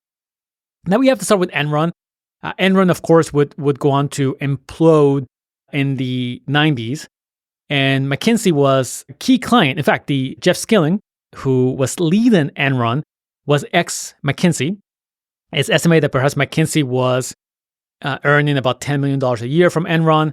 Enron will be engaged in fraud, and then eventually would be bankrupt. And McKinsey's defense with Enron was that they were also duped by Jeff. They didn't know what was going on. They were not the smartest guys in the room. Now, this is of course hard to understand. McKinsey has always positioned themselves as elite. How can it be possible that they were also misled by their own client?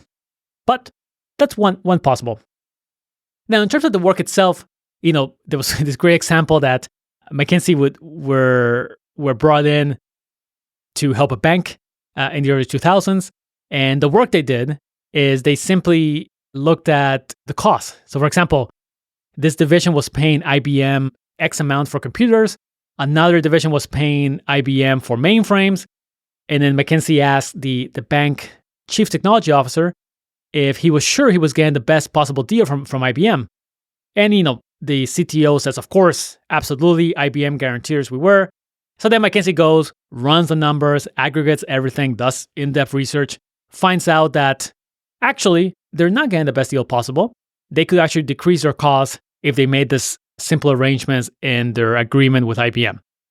So this is kind of a song we have heard before, right, throughout this episode. Here's a client that believes he, the CTO in this case, actually knows the cost of their business.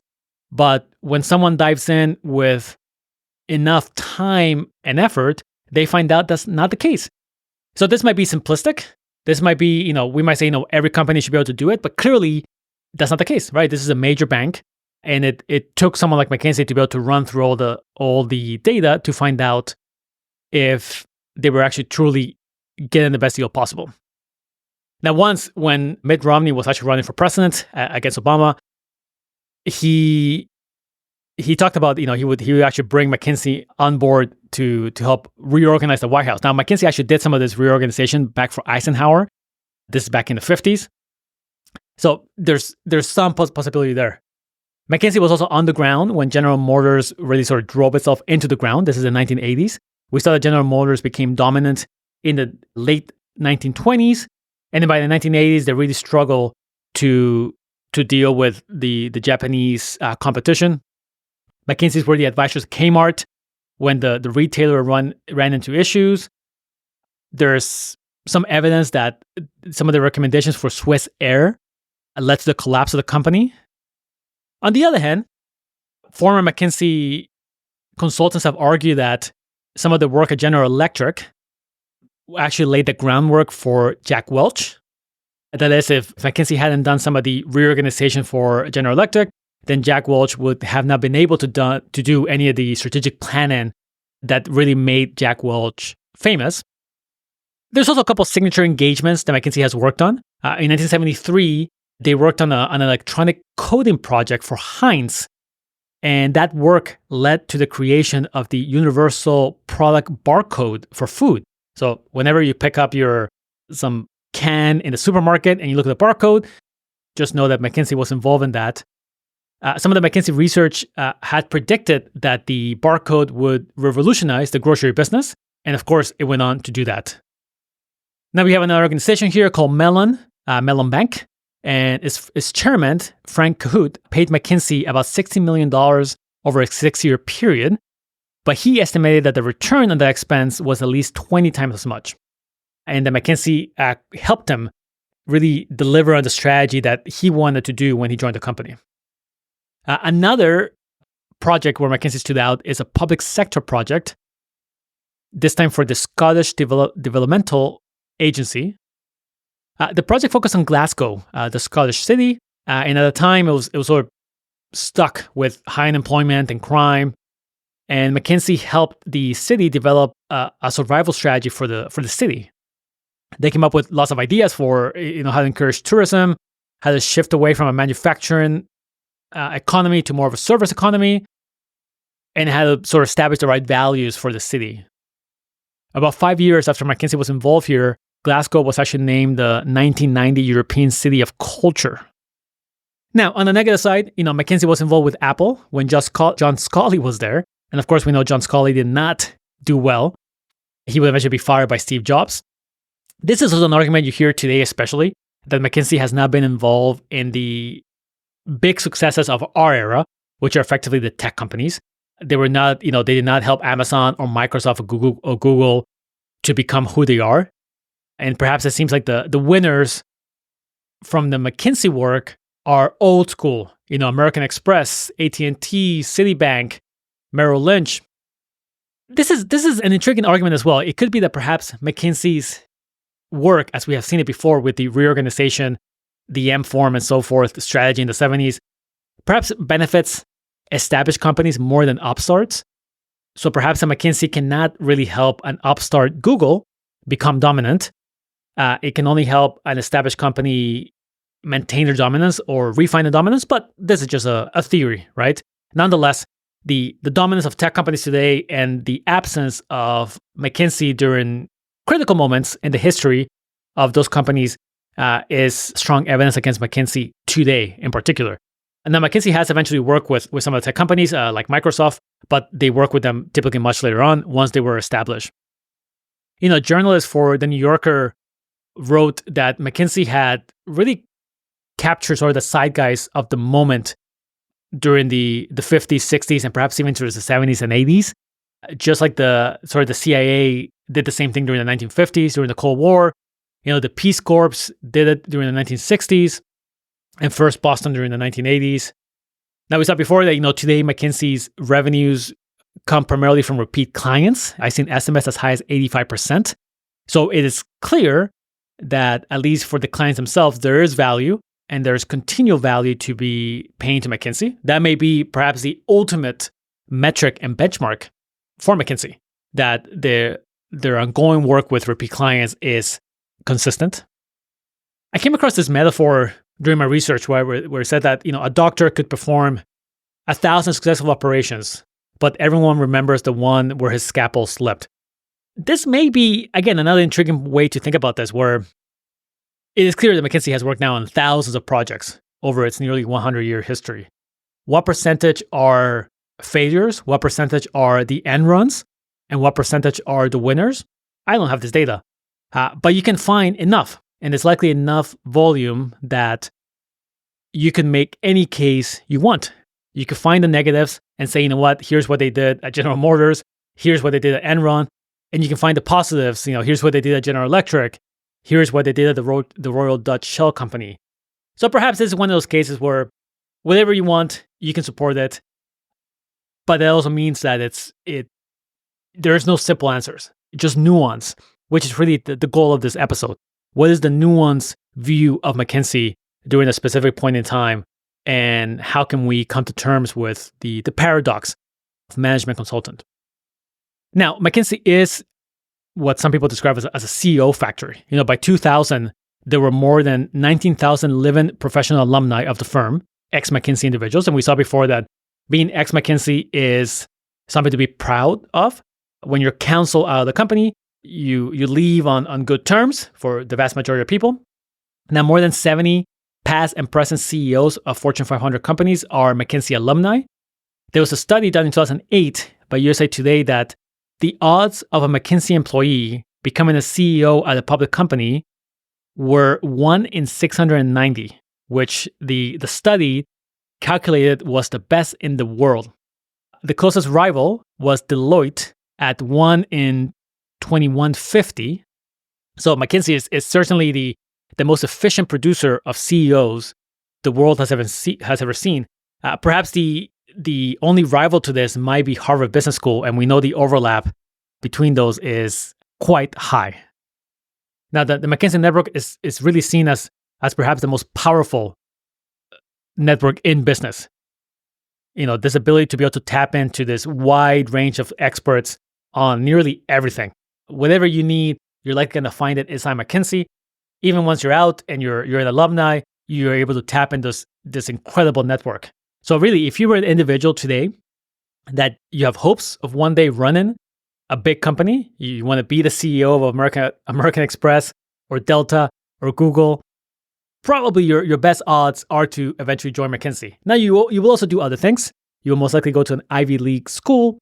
You will go to Harvard Business School, but then McKinsey would be part of that initial plan to be able to increase the odds. Now, the content, the research that McKinsey puts forth is, I think, also something that really stood out to me during the episode. Not only through their extensive work with so many companies do they get access to content that is quite unique to them. Other companies are doing similar work, but perhaps the scale at which McKinsey does it is what makes it unique. But they also get opportunities to learn and collect data that may not be open to everyone else. There's an example here where during the first Gulf War, the head of the firm's operations practice, Graham Sharman, he went to Saudi Arabia to spend a week with the U.S. generals during the multinational forces that were going against Saddam Hussein during the war. The Pentagon gave McKinsey access, complete access actually, and McKinsey was able to be part of sort of big strategic and operational decisions during the war. They were literally at the front line of the war. The McKinsey partners talk about being there in sort of the sands of Arabia, right? Collecting all this data about how the Army was operating and what were some of the lessons for non-Army organizations, whether in corporate America, nonprofits, or things like that.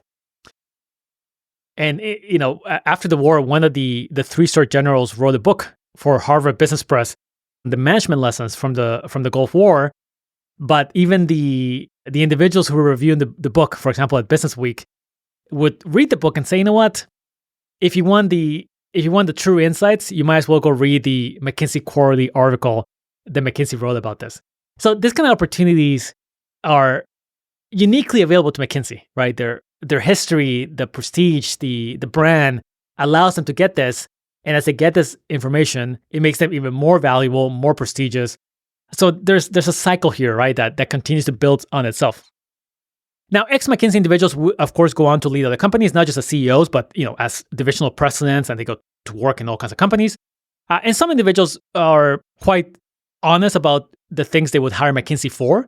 So they think, if they're going to hire McKinsey, they're going to hire them for this very in-depth research project, but perhaps they won't hire them from this other project. Maybe there's some kind of work that's just too fluffy, might be the word to describe it.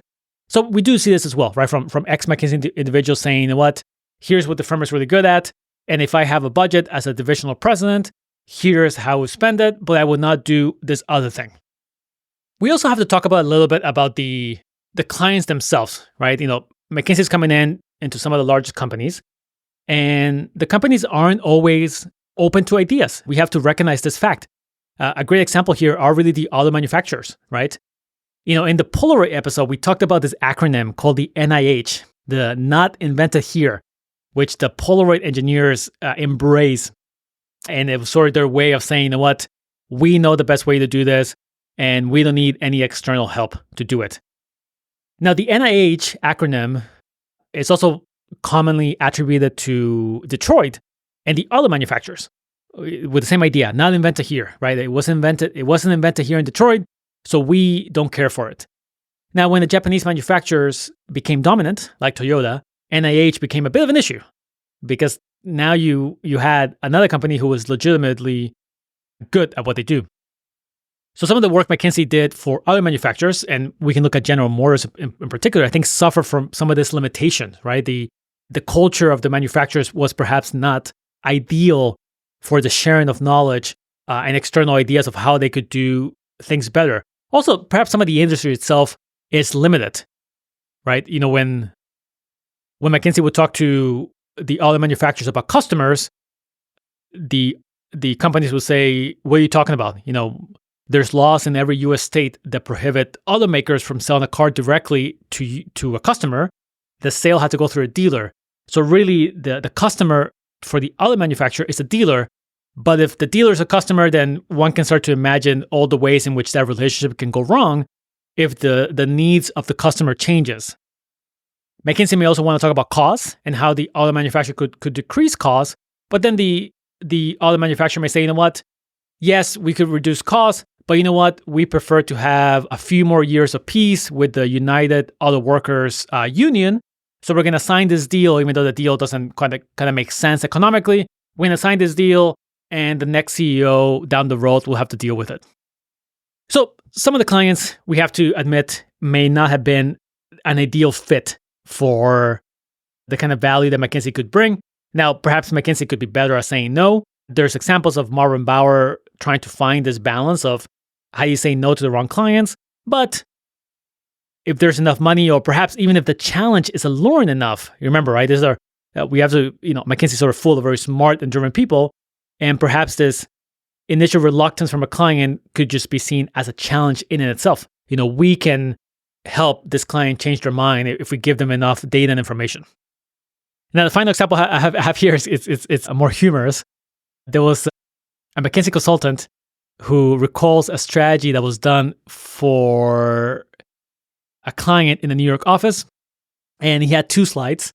And the first was the top clients of the New York office by billings. And you would see logos like American Express, AT&T, manufacturers Hanover, and all the partners in the New York office got to talk about, this is incredible. We did this great work for American Express, and we did this other great work for AT&T, and so forth. And then, before they knew it, the meeting was almost over. So they asked the person who was presenting, he was saying, what's in the second slide? And the second slide was actually the Booz Allen and Hamilton top clients by billings. And they were pretty much the same companies, American Express, AT&T, manufacturers Hanover, and so on. So it may have been that McKinsey was earning more than Booz and Allen from these clients. They were getting paid more by AT&T and American Express. But American Express was also paying Booz Allen and Hamilton for some work. So what is the overlap? Who gets credit? That is also a difficult question to separate when there's so much commingling in the industry. So in conclusion, there's clear dominance, influence that we see in McKinsey's history, especially during this time that we focus on, the late 1930s to late 1960s. It's an elite firm built on very specific principles and values which have survived now nearly 100 years as we get close to that 100-year anniversary, either in 2026 or 2027.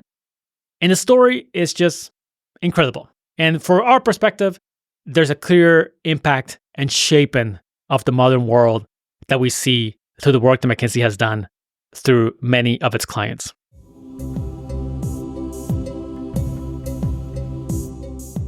And that is all for this episode of Stratagems. Now, if you have enjoyed this episode, there are a few things you could do to help me and the show.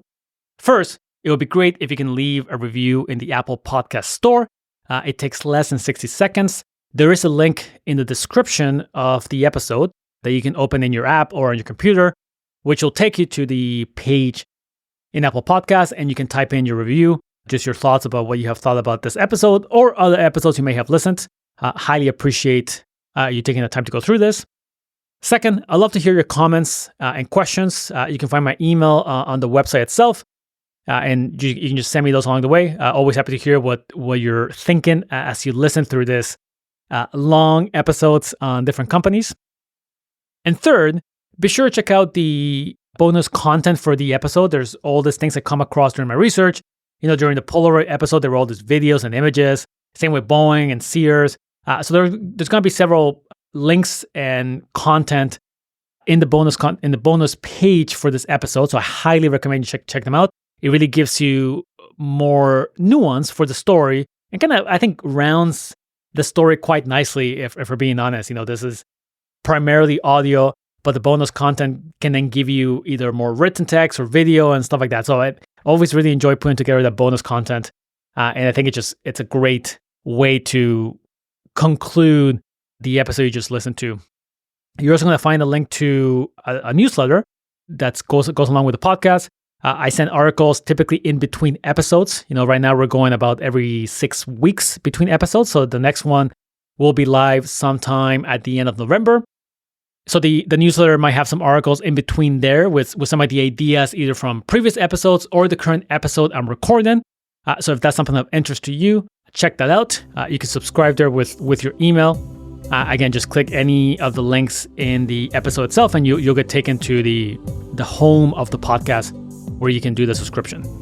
Now, until next time, my name is Ruben Ugarte. Thank you for listening to another episode of Stratagems, and we'll talk soon.